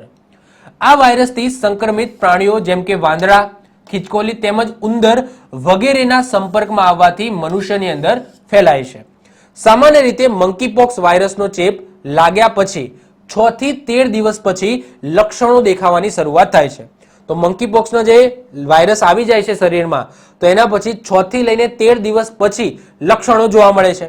શરૂઆતમાં તાવ આવે છે, ત્યારબાદ અંદાજે 1 થી 5 દિવસમાં ચહેરા ઉપર લાલ ફોલ્લી જેવા ચમકા દેખાવામાં આવે છે. એ તમે જોઈ શકો છો, એ જોવો છો ને, તો આવા નાના નાના ફોલ્લીઓ આપણા શરીરની અંદર થવા માંડશે. અને મંકી પોક્સમાં લસિકા ગ્રંથિઓ છે એના ઉપર સોજો આવે છે. જો કોઈને મંકી પોક્સ નામનો રોગ થયો છે તો જે લસિકા ગ્રંથિઓ છે એના ઉપર શું આવે છે? સોજો આવે છે. તો યાદ રાખજો, મંકી પોક્સ વાયરસ ઓકે સૌથી પહેલા ક્યાં જોવા મળ્યો હતો? તો રિપબ્લિક ઓફ કોંગો જે દેશ છે એના વાંદરામાં જોવા મળ્યો હતો અને પછી એ 1970માં પહેલી વખત મનુષ્યની અંદર જોવા મળ્યો હતો. કઈ જગ્યાએ? તો ત્યાં જ, એટલે કે ડેમોક્રેટિક રિપબ્લિક ઓફ કોંગોની અંદર. ઓકે, ચલો યાદ રાખીશું. હવે વાત કરીએ મોસ્ટ આઈએમપી, એ છે COVID-19 એટલે કે કોરોના. 100% આમાંથી એકાદ માર્કનો ક્વેશ્ચન પૂછાય. ભલે આ જૂનું થઈ ગયું છે પરંતુ ડેવલપમેન્ટ છે એ અત્યારે કરંટની અંદર કોરોના વાયરસ ઉપર થતી હોય છે, તો એક્ઝામમાં આને લઈને ક્વેશ્ચન પૂછાય. રસીને લઈને છેલ્લે ક્વેશ્ચન તો પૂછાય છે. ઓકે, ચલો તો બધી વસ્તુ આપણે ડિટેલ્સમાં વાત કરીશું COVID-19 કોરોના વાયરસની. તો નોવેલનો મતલબ થાય છે નવો જ. તો નોવેલ કોરોના વાયરસ એનકો એની ઓળખ છે સૌથી પહેલા 7 જાન્યુઆરી 2019 ના રોજ કરવામાં આવી હતી. તેને અસ્થાયી રૂપે 2019 NCOV નામ આપવામાં આવ્યું હતું. શરૂઆતમાં જ્યારે એનું નામ કોવિડ નહોતું રાખવામાં આવ્યું, પહેલી વખત 7 જાન્યુઆરી 2019 માં આની ઓળખ થઈ હતી, જસ્ટ ઓળખ થઈ હતી, અને એ વખતે આ વાયરસનું નામ આપ્યું હતું 2019 NCOV. એનો મતલબ શું થાય? નોવેલ એટલે કે નવું. COV એક જૂથ છે. ઓકે, તો COV પ્રકારનો હતો અને N એટલે કે નોવેલ. હવે આ વાયરસનો પ્રથમ જે કેસ છે મનુષ્યની અંદર, પ્રથમ કેસ છે એ ચીનના હુબેઈ પ્રાંતના વુહાન શહેરમાં 31 ડિસેમ્બર 2019 ના રોજ નોંધાયો હતો. તો ઓળખ થઈ ગઈ હતી જાન્યુઆરી 2019 માં, પરંતુ મનુષ્યની અંદર જે પહેલો કેસ છે એ ડિસેમ્બર 2019 ના રોજ નોંધાયો હતો. ક્યાં? ચાઇનાની અંદર વુહાન શહેરમાં. ચીનમાંથી દુનિયાના વિવિધ દેશોમાં આ વાયરસનો ફેલાવો થયો અને 11 માર્ચ 2020 ના રોજ વર્લ્ડ હેલ્થ ઓર્ગેનાઇઝેશન એટલે કે WHO દ્વારા COVID-19 ને વૈશ્વિક મહામારી જાહેર કરી હતી. તો એ તારીખ હતી 11 માર્ચ 2020. તો ધીમે ધીમે ચાઇનાથી બધા જુદા જુદા વિશ્વની અંદર ફેલાયો. ઓકે, ચાઇનામાંથી ઘણા લોકો વિદેશમાં ગયા તો ત્યાં પણ ફેલાવો કર્યો.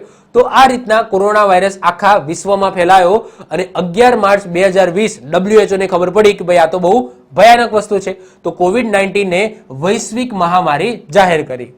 ભારતમાં કોરોના વાયરસનો પ્રથમ કેસ છે એ 27 જાન્યુઆરી 2020 ના રોજ નોંધાયો હતો. ક્યારે? 27 જાન્યુઆરી 2020 ના રોજ નોંધાયો હતો. ક્યારે? તો 27 જાન્યુઆરી 2020 ક્યાં નોંધાયો હતો? તો કેરળ રાજ્યની અંદર નોંધાયો હતો. ભારત સરકારના સ્વાસ્થ્ય મંત્રાલય દ્વારા COVID-19 દ્વારા એક નંબર છે, એક હેલ્પલાઇન નંબર છે એ જાહેર કરી હતી અને એ હેલ્પલાઇન નંબર હતો 1075. ઓકે, 1075. આ નંબર હેલ્પલાઇન શરૂ કરી હતી.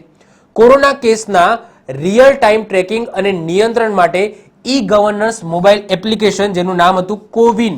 ઓકે, કોવિન, અને એક બીજી એક એપ્લિકેશન હતી આરોગ્ય સેતુ, એ પણ રજૂ કરી હતી.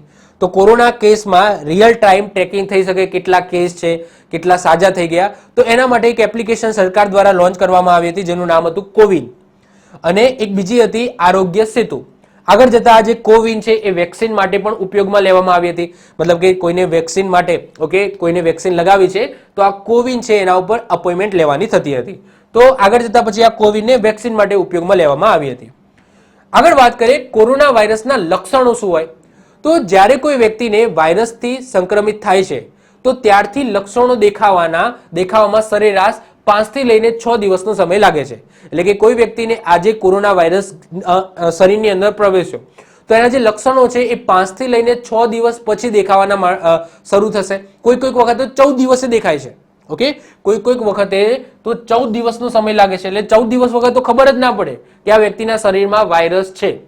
ક્યારે જોવા મળે? 14 દિવસ પછી. કોઈકને જલ્દી ખબર પડી જાય કે 5 થી 6 દિવસમાં ખબર પડી જાય કે મારા શરીરમાં ભાઈ આવું કંઈક અજુગતું લાગે છે. ઓકે, વાયરસ આવી ગયો એવું લાગે છે. એના પછી સ્ટાર્ટિંગમાં સૌથી પહેલા ઓછા સામાન્ય લક્ષણો દેખાશે, જેમાં શું થશે? ગળું છે એ સુકાઈ જશે, માથામાં દુખાવો થશે, ઝાડા થઈ જાય, પછી ત્વચા ઉપર ફોલ્લીઓ પડે. આ સામાન્ય લક્ષણો છે સ્ટાર્ટિંગના. એના પછી જ્યારે વધારે પડતો ફેલાશે તો બીજા લક્ષણો કયા છે? તો તાવ આવશે, સ્નાયુઓમાં દુખાવો થશે, પછી સૂકી ઉધરસ આવશે, થાક લાગશે, પછી સ્વાદ ન આવે. ઓકે, સ્વાદ નતો આવતો, પછી ગંધ ન આવી, તો સુગંધ ના આવે, સ્વાદ ના આવે. તો આ પછી ધીમે ધીમે આવા પ્રોબ્લેમ થાય. અને જો વધારે પડતા ગંભીર લક્ષણો, એનો મતલબ શું કે જે હાઈ એજડ વ્યક્તિઓ હતા એટલે કે ઘરડા લોકો હતા, એમને કેવો પ્રોબ્લેમ થતો હતો તો શ્વાસ લેવામાં તકલીફ પડતી હતી, પછી છાતીમાં સતત દુખાવો થતો હતો. તો આ બધા લક્ષણો છે. તો કોઈને ઓછો કોરોના વાયરસ થયો હોય, મતલબ કે કોઈ નોર્મલ બેઝિસ ઉપર થયો હોય તો એમને આ બધા લક્ષણો જોવા મળે. કોઈને આ રીતના ઓકે સામાન્ય લક્ષણો આ ટાઈપના હતા, અને કોઈ ઘરડા લોકો છે એમને આ રીતના ગંભીર પ્રોબ્લેમ પણ જોવા મળતા હતા. એના પછી જુદા જુદા વેરિયન્ટ આવ્યા. ઓકે, કોરોના વાયરસ ગયો એના પછી એના વેરિયન્ટ આવે. વેરિયન્ટનો મતલબ શું થાય? એ મ્યુટેટ થયો. મ્યુટેટનો મતલબ શું થાય કે માની લો કે કોવિડ-19 છે એ આપણા શરીરમાં જતો રહ્યો, તો કોરોના વાયરસે શું કર્યું? પોતાનું જે રૂપ રંગ છે એ બદલી નાખ્યો, તો એને મ્યુટેટ થયું કહેવાય. એટલે કે એનો એક નવો જ વેરિયન્ટ ઉભરીને આવ્યો. તો એના ઘણા બધા વેરિયન્ટો આવ્યા હતા, જેમ કે આલ્ફા વેરિયન્ટ છે. તો કોરોના પછી જે આલ્ફા વેરિયન્ટ છે એ યુકેની અંદર પહેલી વખત જોવા મળ્યો. પછી જે બીટા વેરિયન્ટ છે એ દક્ષિણ આફ્રિકામાં જોવા મળ્યો. પછી જે ગામા વેરિયન્ટ છે એ બ્રાઝિલની અંદર જોવા મળ્યો. જે ડેલ્ટા નામનો વેરિયન્ટ છે એ ભારતમાં પહેલી વખત જોવા મળ્યો. અને ઓમિક્રોન વેરિયન્ટ ઓકે એ સૌથી પહેલા દક્ષિણ આફ્રિકામાં જોવા મળ્યો. તો આ બધા શું છે? વેરિયન્ટ છે. વેરિયન્ટ એટલે શું? માની લો કે આપણા ભારતની અંદર કોરોના વાયરસ ફેલાયો, તો ભારતની અંદર એવા સંજોગો ઊભા થયા અથવા તો એવા કંઈક એવી કન્ડિશન છે તો એનાથી એ વાયરસે પોતાનું રંગરૂપ થોડું ચેન્જ કર્યું. ઓકે, રંગરૂપ પહેલા હતું એનાથી થોડું ચેન્જ કર્યું, તો એને શું કહીશું? આપણે વેરિયન્ટ કહીશું. અને એ બધા વેરિયન્ટ જુદા જુદા પ્રકારના જુદા જુદા દેશોની અંદર જોવા મળ્યા હતા. એમાંથી ભારતમાં કયો વેરિયન્ટ જોવા મળ્યો હતો?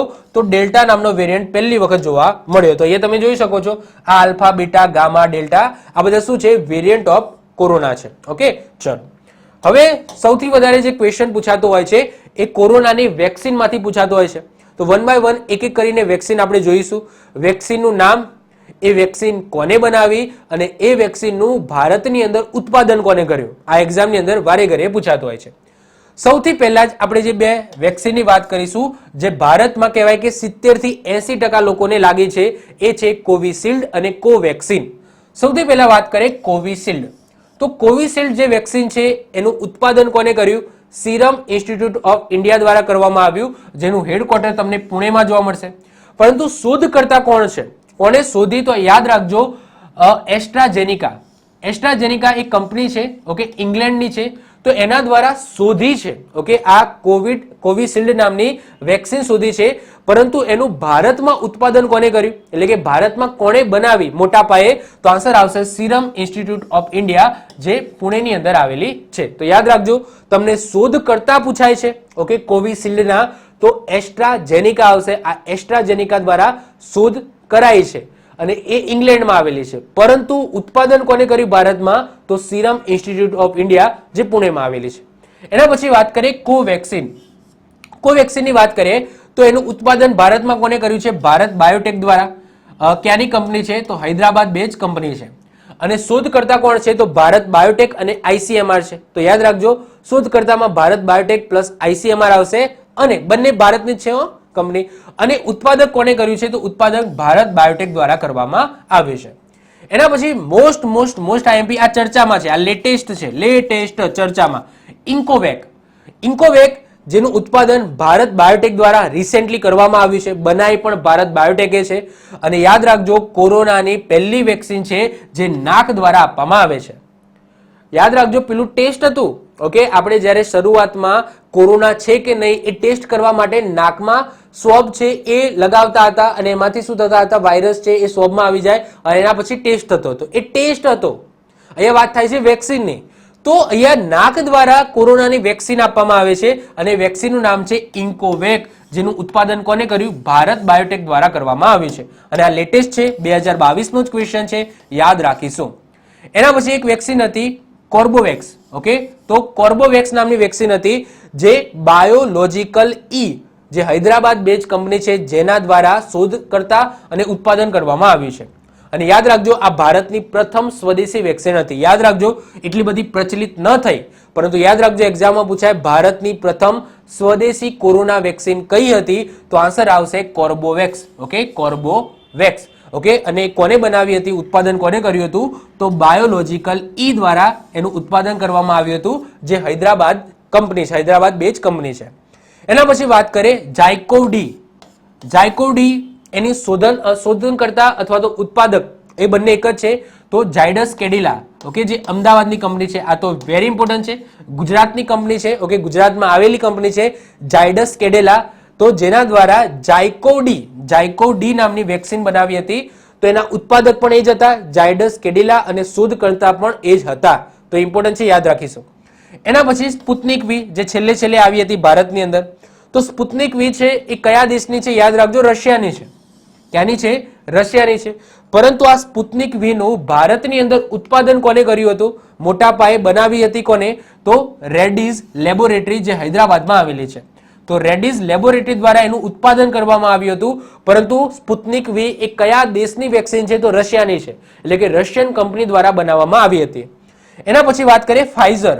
તો ફાઇઝર અને બાયોએનટેક, ઓકે, તો આ બે કંપનીઓ છે, અમેરિકાની બે કંપનીઓ, સોરી, એક અમેરિકાની કંપની છે અને બીજી જર્મનીની કંપની છે. તો ફાઇઝર એ અમેરિકાની કંપની છે અને બાયોએનટેક એ જર્મનીની કંપની છે. એ બંને સાથે મળીને એક વેક્સિન તૈયાર કરી હતી, ફાઇઝર બાયોએનટેક. ક્લિયર? તો આ યાદ રાખીશું. એના પછી વાત કરીએ નોવોક્સોવિડ, ઓકે, નોવોક્સોવિડ. તો નોવોક્સોવિડ એ કોને બનાવી છે?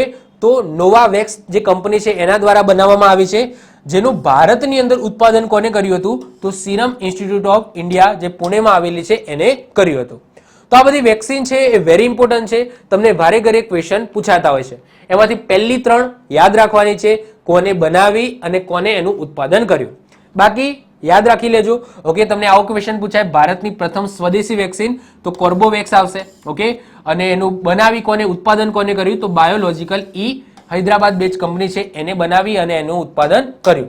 તો આ ટાઈપના ક્વેશ્ચન કોરોના વેક્સિનમાંથી વારે ઘરે પૂછાય છે, યાદ રાખવાના. ઓકે, વધીએ છીએ આગળ. હવે જે નેક્સ્ટ સૂક્ષ્મજીવ આવે છે એ આવે છે પ્રજીવ. ઓકે, આપણે બેક્ટેરિયા અને વાયરસ બંને જોઈ ગયા. હવે ત્રીજા નંબરનો જે સૂક્ષ્મજીવ આવશે એ આવશે પ્રજીવ. હવે પ્રજીવ કેવા હોય? આવા હોય. ઓકે, આવા હોય.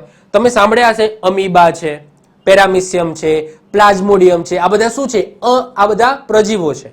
તો જો પ્રજીવના અભ્યાસને લગતા વિજ્ઞાનને શું કહેવામાં આવે છે? તો પ્રોટોઝુઓલોજી કહેવામાં આવે છે. શું કહેવામાં આવે છે?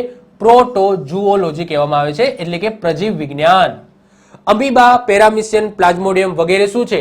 તો પ્રાથમિક કક્ષાના એક કોષી પ્રજીવો છે. અમીબાની વાત કરીએ તો આ ત્રણ ખાસ યાદ રાખવાના છે, અમીબા, પેરામિસિયમ અને પ્લાઝ્મોડિયમ. અમીબાની વાત કરીએ તો એનો આકાર અનિયમિત હોય છે, એટલે કે ગમે તે તમે દોરી દો તો આ અમીબા થઈ ગયું. ઓકે, એનો આકાર ફિક્સ છે જ નહીં, તો અનિયમિત આકાર ધરાવે છે, જે ગંદા પાણીમાં વસવાટ કરે છે. તે હલનચલન ખોટા પગો દ્વારા કરે છે, એટલે કે એને કોઈ પગ નથી હોતા, તો ખોટા પગો દ્વારા એ હલનચલન કરે છે. જો અમીબા શરીરની અંદર પ્રવેશે તો એનું ઝેરી દ્રવ્ય આંતરડાની દિવાલમાં ચોંટી જાય છે, જેથી ખોરાકનો યોગ્ય માત્રામાં સંગ્રહ થઈ શકતો નથી, જેથી તમને શું થઈ જાય? મરડો થઈ જાય, એટલે કે વન ટાઈપ ઓફ ઝાડા જેવું થઈ જાય. ઓકે, તો યાદ રાખજો, જો અમીબા તમારા શરીરમાં પ્રવેશે છે, જો તમે ગંદુ પાણી પીઓ છો, એની અંદર અમીબા હોય છે, અમીબા નામનો પ્રજીવ હોય છે, અને એ તમારા શરીરમાં જઈને આંતરડાની દિવાલ ઉપર ચોંટી જશે અને ખોરાક યોગ્ય માત્રામાં સંગ્રહ થઈ શકશે અને તમારા આંતરડાની અંદર. ઓકે, એટલે કે સારા પ્રમાણમાં એનું શોષણ નહીં શકે, એટલે કે જે પૌષ્ટિક વસ્તુઓ છે, જે પોષક દ્રવ્યો છે, એનું સારી રીતના શોષણ નહીં થઈ શકે અને ઓકે, તમે શું થઈ જશે? અમીબિક મરડો થઈ જશે. શું થઈ જશે? અમીબિક નામનો મરડો થઈ જશે. એના પછી વાત કરીએ પેરામિસિયમ. હવે પેરામિસિયમનું જે આકાર છે એ કેવો છે? ચોક્કસ છે. અમીબાનું કોઈ કહેવાય કે આકાર છે ચોક્કસ નથી હોતો, તમે ગમે તે બનાવી દો, આ અમીબા કહેવાય. પરંતુ પેરામિસિયમ છે એનો આકાર કેવો હોય છે? ચપ્પલ જેવો હોય છે. તો નિશ્ચિત આકાર હોય છે અને આકાર કેવો હોય છે? ચપ્પલ જેવો હોય છે, એ તમે જોઈ શકો છો. ઓકે, આ શું છે? પેરામિસિયમ છે. તો આકાર તમે જો ચપ્પલ જેવો દેખાય છે, યસ. ઓકે, જે હલનચલન માટે અસંખ્ય પક્ષમો ધરાવે છે. ઓકે, એના અસંખ્ય જો પક્ષમો દેખાય છે, તો હલનચલન માટે અસંખ્ય પક્ષમો જોવા મળશે. અમીબાની અંદર એવું કોઈ હલનચલન માટેના પક્ષમો નથી. આગળ વાત કરીએ પ્લાઝ્મોડિયમ. પ્લાઝ્મોડિયમ તમને ખબર છે શેના માટે જવાબદાર છે? તો મેલેરિયા. ઓકે, મેલેરિયા રોગ માટે જવાબદાર છે. તો પ્લાઝ્મોડિયમ પ્રજીવ જે એનોફિલિસ માદા મચ્છરના ડંખની અંદર જોવા મળે છે, મનુષ્યના રક્તકણમાં પરોપજીવન ગાળે અને રક્તકણોને તોડે છે અને પરિણામે શું થઈ જાય છે? તો મેલેરિયા નામનો રોગ થઈ જાય છે. તો આ એક્ઝામની અંદર પૂછાય છે કે ભાઈ મલેરિયા નામનો રોગ છે એ કયા પ્રજીવથી થતો રોગ છે? તો પ્લાઝ્મોડિયમ નામના પ્રજીવથી થતો રોગ છે. અને આ પ્લાઝ્મોડિયમ નામનું પ્રજીવ છે એ કોણ ફેલાવે છે? તો એનોફિલિસ માદા મચ્છર ફેલાવે છે. આ યાદ રાખજો, આ એનોફિલિસ માદા મચ્છર છે, પેલું એડિસ મચ્છર હતું, ડેન્ગ્યુ, ચિકનગુનિયા, એની અંદર જે મચ્છર હતો એ એડિસ મચ્છર હતો અથવા તો એડિસ ઇજિપ્તી મચ્છર હતો. જ્યારે મેલેરિયા રોગમાં જે પ્લાઝ્મોડિયમ નામનો પ્રજીવ છે એ કોણ ફેલાવે છે, એમાં કયો મચ્છર જવાબદાર હોય છે, તો એનોફિલિસ નામનો માદા મચ્છર જવાબદાર હોય છે. યાદ રાખીશું. ઓકે, હવે વાત કરીએ પ્રજીવથી થતા રોગો. એમાં આપણે 3 રોગ ખાસ યાદ રાખવાના છે. એમાં મેલેરિયા છે એ વારે ઘરે એક્ઝામમાં પૂછાતો હોય છે. સૌથી પહેલા વાત કરીએ પાયોરિયા. પાયોરિયા છે એ કયા નામના પ્રજીવથી થતો રોગ છે, તો entamoeba gingivalis. Okay, entamoeba gingivalis નામના પ્રજીવથી થતો રોગ છે. મેલેરિયા છે એ પ્લાઝ્મોડિયમ નામના પ્રજીવથી થતો રોગ છે, ખબર જ છે. એના પછી ત્રીજા નંબરનો જે રોગ આવે છે એ છે કાલાજાર. કાલાજાર એ લેસ્મેટિયા ડોનાવલી. ઓકે, લેસ્મેટિયા ડોનાવલી નામના પ્રજીવથી થતો રોગ છે. આ કદાચ બે પ્રજીવો યાદ નહીં રાખો તો ચાલશે. ઓકે, મેલેરિયાનો પ્રજીવ ખાસ યાદ રાખજો, પ્લાઝ્મોડિયમ. ઓકે, પ્લાઝ્મોડિયમ નામના પ્રજીવથી થાય છે. વાત કરીએ મેલેરિયા રોગની, તો મેલેરિયા એનોફિલિસ નામના માદા મચ્છર કરડવાથી થાય છે અને એના ડંખમાં પ્લાઝ્મોડિયમ નામના પ્રજીવો હોય છે. ભારતની અંદર જે મેલેરિયા જોવા મળે છે એ 2 પ્રકારના હોય છે. આમ તો મેલેરિયાના 5 થી 6 પ્રકાર છે, પરંતુ ભારતમાં એના 2 પ્રકારો જોવા મળે છે. એમાં એક છે પ્લાઝ્મોડિયમ ઓકે ફલ્સીપેરમ, જે વધારે ઝેરી હોય છે, અને બીજો છે પ્લાઝ્મોડિયમ વાઇવેક્સ, જે સાદો હોય છે. મતલબ કે 2 ટાઈપના ઓકે મેલેરિયા જોવા મળે છે. એક ઝેરી મલેરિયા હોય છે અને એક સાદો મલેરિયા હોય છે. એ ડિપેન્ડ છે કે કયા ટાઈપનો ઓકે પ્રજીવ છે પ્લાઝ્મોડિયમનો. તો પ્લાઝ્મોડિયમ ફેલ્સીપેરમ જે બહુ ઝેરી પ્રજીવ છે, અને એક છે પ્લાઝ્મોડિયમ વાઇવેક્સ, એક સાદો પ્રજીવ છે. મેલેરિયાના લીધે બરોડ અને યકૃત ઉપર સોજો આવે છે. યકૃત એટલે કે લીવર. તો બરોડ અને યકૃત ઉપર સોજો આવે છે. વર્ષ 2030 સુધી મેલેરિયાને ભારતમાંથી સંપૂર્ણપણે નાશ કરવાનો ભારત સરકારનો ધ્યેય છે. ઓકે, તો ભારત સરકારે મલેરિયાને ભારતમાંથી સંપૂર્ણપણે નાશ કરવા માટે ઓકે દૂર કરવા માટે, ખત્મ કરવા માટે ક્યાં સુધીનો ટાર્ગેટ રાખેલો છે, તો 2030 સુધીનો ટાર્ગેટ રાખેલો છે. હવે જે નેક્સ્ટ સૂક્ષ્મજીવ આવે છે એ આવે છે ફૂગ. ઓકે, ફૂગ. હવે ફૂગના અધ્યયનને અથવા તો અભ્યાસને શું કહેવામાં આવે છે, તો માઇકોલોજી કહેવામાં આવે છે. શું કહેવામાં આવે છે? માઇકોલોજી. તો માઇકોલોજી એટલે ફૂગનો અભ્યાસ. તેમાં ક્લોરોફિલ હોતું નથી. યાદ રાખજો, શેમાં? ફૂગની અંદર ક્લોરોફિલ નથી હોતું. હવે ક્લોરોફિલનો મતલબ શું થાય એ તમને કદાચ અત્યારે ખબર નહીં પડે, પણ નેક્સ્ટ લેક્ચર જ્યારે હું લઈશ કોર્સનું, તો એની અંદર તમને ખ્યાલ આવશે કે ક્લોરોફિલ કોને કહેવામાં આવે છે. ક્લોરોફિલ નથી હોતું એના કારણે ઓકે જે ફૂગ છે, જે તમે જોઈ શકો છો ઓકે, જેને આપણે બિલાડીની ટોપી પણ કહેતા હોઈએ છીએ, તો એ ખોરાક છે એ જાતે બનાવી શકતી નથી. તો વનસ્પતિ છે એ વનસ્પતિને પોતાનો ખોરાક જાતે બનાવવા માટે ક્લોરોફિલ નામનું જે રંજક દ્રવ્ય છે એ જરૂરી હોય છે. તો ફૂગની અંદર આ ક્લોરોફિલ નથી હોતું, એટલા માટે એ પોતાનો ખોરાક જાતે નથી બનાવી શકતી. એટલા માટે તે પોષણ માટે અન્ય ઉપર આધાર રાખે છે. ખોરાકનો સંગ્રહ એ ગ્લાયકોજન સ્વરૂપે કરે છે. અને વાસી પદાર્થો ઉપર તમને ફૂગ જોવા મળશે. મતલબ કે રોટલી છે, એ રોટલીને તમે 2-3 દિવસ પડી રાખો એમના એમ, તો એના ઉપર તમને ફૂગ જોવા મળે. કોઈ ફળ છે, એ ફળને પણ તમે 4-5 દિવસ બહાર પડી રાખો, ફ્રીજમાં નહીં, બહાર પડી રાખો, તો ત્યાં પણ તમને ફૂગ છે એ તમને જોવા મળશે. પછી અમુક ઘણી બધી આઈટમો છે, જો તમે વાસી થઈ જાય છે અને એને 2-3 દિવસ પડી રાખો તો એના ઉપર તમને ફૂગ જોવા મળે. Okay, white. તો બસ વાસી પદાર્થો ઉપર તમને ફૂગ જોવા મળે છે. પછી એવો ખોરાક ખાઓ ઓકે, તો તમને સારા એવા મસ્ત મજાના રોગો થાય. ફૂગની વાત કરીએ તો ફૂગના 2 પ્રકાર છે. એક તો ઈસ્ટ છે. અમુક ફૂગ છે એ ખાવા લાયક પણ હોય છે, જેમ કે મશરૂમ.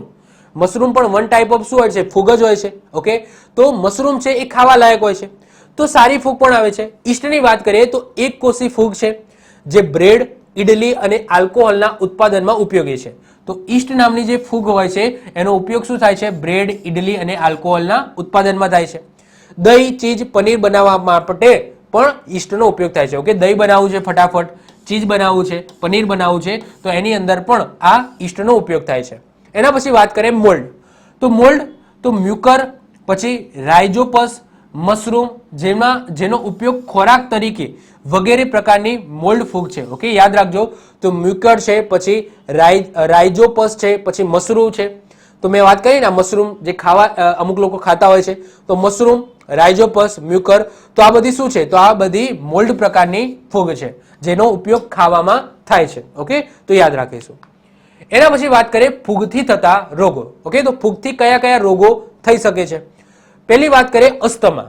તો અસ્થમા યાદ રાખજો ફૂગથી થતો રોગ છે અને એના માટે કયો ફૂગ જવાબદાર છે તો એસ્પરજિલસ ઓકે ક્યુમિગેટસ ઓકે અટપટું નામ છે તો એસ્પરજિલસ ક્યુમિગેટસ નામનો જે ફૂગ છે એ અસ્થમા રોગ માટે જવાબદાર હોય છે. એના પછી ટાલ પડવી ઓકે તો ટાલ પડવી એ પણ ફૂગના કારણે થાય છે તો એમાં માટે જે ફૂગ જવાબદાર હોય છે એ છે ટીનિયા કેપિટિસ ઓકે ટેનિયા કેપિટિસ. એના પછી ખરજવું આવવું એટલે કે ખણ આવી ઓકે તો એના માટે જે ફૂગ જવાબદાર હોય છે એ છે સરકોપ્સ ઓકે સ્કેબીઝ ઓકે સરકોપ્સ સ્કેબીઝ. એના પછી દાદર અથવા તો ધાદર અથવા તો દાદર એવું પણ કહેતા હોઈએ છે તો અમુક જગ્યાએ દાદર લખેલું હશે ઓકે અમુક જગ્યાએ દાદર લખેલું હશે તો દાદર અથવા તો દાદર ઓકે એ પણ ફૂગથી થતો રોગ છે અને એના માટે જે ફૂગ જવાબદાર છે એ છે ટાઇક્રોફાઇટોન ઓકે ટાઇક્રોફાઇટોન નામનો ફૂગ જવાબદાર હોય છે. એના પછી એથ્લેટ્સ ફૂટ. હવે નામ જુઓ એથ્લેટ્સ ફૂટ્સ એટલે કે એવું નહીં રમતવીરનો પગ ઓકે એવું ગુજરાતી નહીં કરવાનું. એથ્લેટ્સ ફૂટ્સ તમે જોયું હશે અને તમારા મમ્મીના પગની અંદર એથ્લેટ્સ ફૂટ્સ હશે જો એ સમજી લો કે ખેતી સાથે સંકળાયેલી હશે તો ઓકે તો એથ્લેટ્સ ફૂટ છે એટલે કે વાંઢિયા આપણે ટૂંકમાં કહીએ છીએ ને વાંઢિયા પડવા તો પગની અંદર ચીરા પડે છે ઓકે જે તળિયાનો ભાગ છે ત્યાં આ રીતના ચીરા પડે છે જેને આપણે વાંઢિયા કહીએ છીએ તો બસ એ વાંઢિયાને જ શું કહેવામાં આવે એથ્લેટ્સ ફૂટ્સ કહેવામાં આવે તો એ પણ શેનાથી થતો રોગ છે તો આ એક બહુ મોટો ગંભીર રોગ નથી એથ્લેટ્સ ફૂટ્સ તો એ પણ ફૂગથી થાય છે તો એના માટે જે ફૂગ જવાબદાર હોય છે એ પણ આ જ હોય છે તો ટાઇક્રોફાઇટોન ઓકે ટાઇક્રોફાઇટોન. હવે છેલ્લે છે મ્યુકર માઇક્રોસિસ ઓકે મ્યુકર માઇક્રોસિસ એ શેના કારણે થાય છે તો મ્યુકર માઇકેટિસ નામના ફૂગના કારણે થાય છે. હવે આને આપણે ડિટેલ્સમાં ભણીશું કેમ કારણ કે આ મ્યુકર માઇક્રોસિસને જ શું કહેવામાં આવે છે ફંગસ કહેવામાં આવે છે. સાંભળ્યું છે ફંગસ સાંભળ્યું જ હશે ને કોરોનાની જ્યારે સારવાર ચાલતી હતી તો જે દર્દી હતો એ દર્દીને આ બ્લેક ફંગસ નામનું શું થઈ જતું હતું રોગ થઈ જતો હતો તો કોરોનાની તો સારવાર ચાલતી હતી પરંતુ કોરોનાની સારવારના કારણે બ્લેક ફંગસ બધાને થઈ જતું હતું તો બસ એને જ શું કહેવામાં આવે છે સાયન્ટિફિક ભાષામાં મ્યુકર માઇક્રોસિસ કહેવામાં આવે છે જે શેના કારણે થાય છે તો મ્યુકર માઇકેટિસ નામના ફૂગના કારણે થાય છે.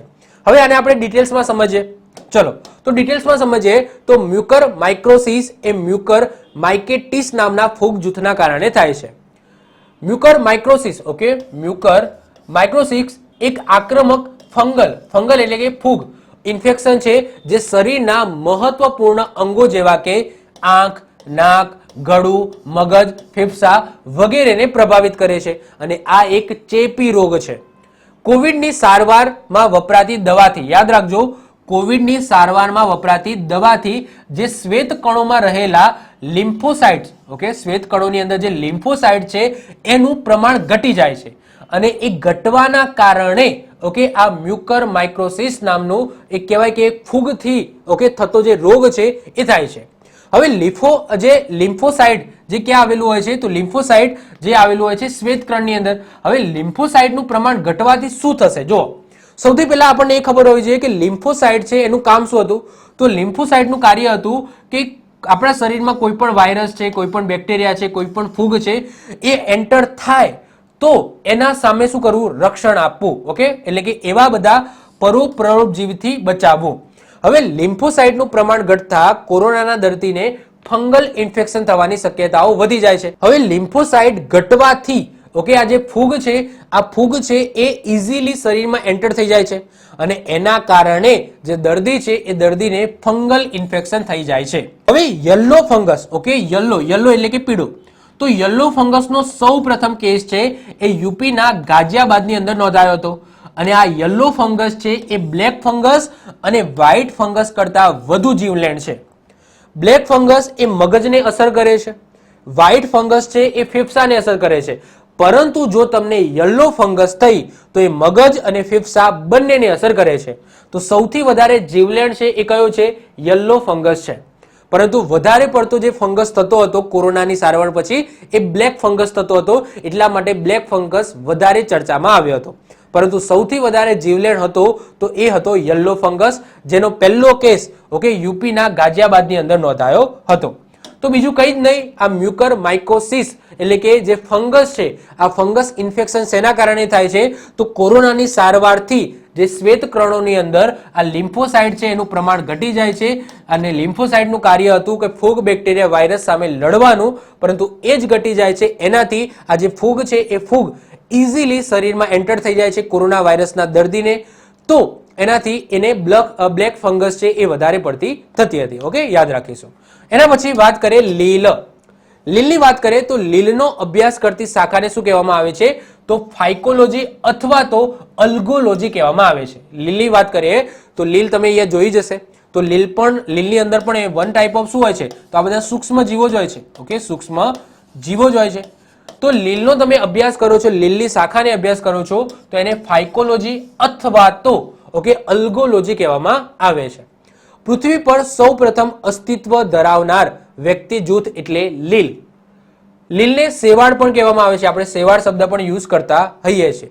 લીલ પોતે સ્વયંપોષી છે. ઓકે, લીલ પોતે સ્વયંપોષી છે, જે પોતાનો ખોરાક જાતે બનાવે છે. તેમાં ક્લોરોફિલ નામનું રંજક દ્રવ્ય આવેલું હોય છે. ઓકે, તો જેની અંદર ક્લોરોફિલ નામનું રંજક દ્રવ્ય હોય તો એ પોતાનો ખોરાક છે એ જાતે બનાવે છે. આને ડિટેલ્સમાં આપણે નેક્સ્ટ વિડીયોમાં સમજીશું. પ્રોફેસર આયંગરને ભારતમાં આધુનિક લીલ વિદ્યાના પિતા કહેવામાં આવે છે. કોને? પ્રોફેસર આયંગરને. ભૂરી લીલ એ ચોખા માટે જૈવિક ખાતર તરીકે ઉપયોગમાં લેવામાં આવે છે.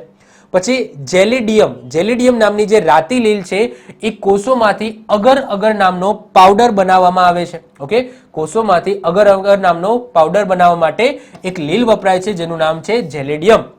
પ્રયોગશાળામાં તેનો ઉપયોગ ભેજ શોષક તરીકે કરવામાં આવે છે. આ જેલિડિયમ લીલની વાત થાય છે. જેલિડિયમનો ઉપયોગ થીજવાના દ્રવ્ય તરીકે પણ થાય છે. ઓકે, કોઈ વસ્તુને થીજાવી હોય, ઓકે એટલે કે ઠરાવી હોય તો એના માટે પણ આ જેલિડિયમ નામના લીલનો ઉપયોગ થાય છે. તો યાદ રાખજો, જેલિડિયમ નામનું લીલ ઓકે એ રાતી લીલના કોષમાંથી અગર નામનો પાવડર બનાવવા, પ્રયોગશાળામાં એનો ઉપયોગ ભેજ શોષક તરીકે અને થીજવાના દ્રવ્ય તરીકે પણ આ જેલિડિયમ નામના લીલનો ઉપયોગ થાય છે. આગળ વાત કરીએ સ્પાયરોગાયરા લીલ છે એ ચાઇના ગ્રાસ નામની ઓકે વાનગી બનાવવા માટે થાય છે. તો યાદ રાખજો, સ્પાયરોગાયરા નામની જે લીલ છે એનો ઉપયોગ ચાઇના ગ્રાસ નામની વાનગી બનાવવા માટે થાય છે. હવે છેલ્લે વાત કરીએ આપણે કૃમિ. તો આપણે જો વાયરસ બેક્ટેરિયા ઘણા બધા જોઈ ગયા, એમાં છેલ્લો જે સૂક્ષ્મ જીવ આવે છે એ આવે છે કૃમિ. અને કૃમિમાંથી એક જ ક્વેશ્ચન પૂછાય છે કે ભાઈ નીચેનામાંથી કયો રોગ કૃમિથી થાય છે? અને એક જ જવાબ હશે હાથી પગો. તો યાદ રાખજો, હાથી પગો જે રોગ છે એ શેના કારણે થાય છે? કયા સૂક્ષ્મ જીવના કારણે થાય છે? તો કૃમિ નામના સૂક્ષ્મ જીવના કારણે થાય છે. હવે હાથી પગો રોગ જેને બીજું એક નામ આપવામાં આવ્યું છે એ છે ફાઇલેરિયા. ઓકે, તો હાથી પગાને જ બીજું કહેવામાં આવે છે ફાઇલેરિયા. આના પાછળ ઓકે જે કૃમિ જવાબદાર છે એ કૃમિનું નામ છે ફાઇલેરિયલ બેન્ક્રોફટાઈ. ઓકે, ફાઇલેરિયલ બેન્ક્રોફટાઈ નામનો શું હોય છે? કૃમિ. આ કૃમિ છે. આ કૃમિનું વહન કોણ કરે છે? તો આ કૃમિનું વહન એક મચ્છર કરે છે. એ મચ્છરનું નામ છે ક્યુલેક્સ માદા મચ્છર. તો યાદ રાખજો, આ મચ્છરનું નામ પણ યાદ રાખીશું, ક્યુલેક્સ માદા મચ્છર, જે ફાઇલેરિયલ બેન્ક્રોફટાઈ નામનું જે કૃમિ છે એનું વહન કરે છે. હવે આ મચ્છર જે વ્યક્તિને કરડે તો આ જે કૃમિ છે એ વ્યક્તિના શરીરમાં જશે અને એ વ્યક્તિને શું થશે? હાથી પગો એટલે કે ફાઇલેરિયા નામનો રોગ થઈ જશે.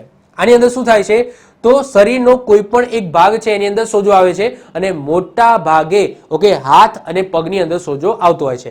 તો એમાં તમે જો કમ્પેર કરો કે આ નોર્મલ પગ છે અને આ કૃમિ શરીરની અંદર એન્ટર થવાથી હાથી પગા રોગની અંદર આ પગ છે એ હાથી જેવો થઈ જાય છે. ઓકે, તો યાદ રાખજો, તો હાથી પગો રોગ છે એ શેના કારણે થતો રોગ છે?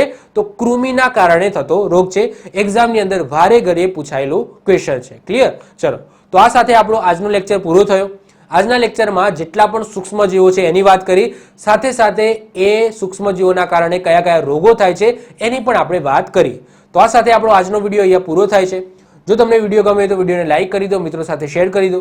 જો તમે આ ચેનલ પર નવા હો તો ચેનલને સબસ્ક્રાઇબ કરીને બાજુમાં રહેલું બેલ આઇકન દબાવી દો, જેથી કોઈ નવો વિડીયો અપલોડ કરું તેની નોટિફિકેશન તમને મળતી રહે અને તમારો કોઈ પણ વિડીયો મિસ ના થાય. તો મળીશું નેક્સ્ટ લેક્ચરમાં. Bye, all the best.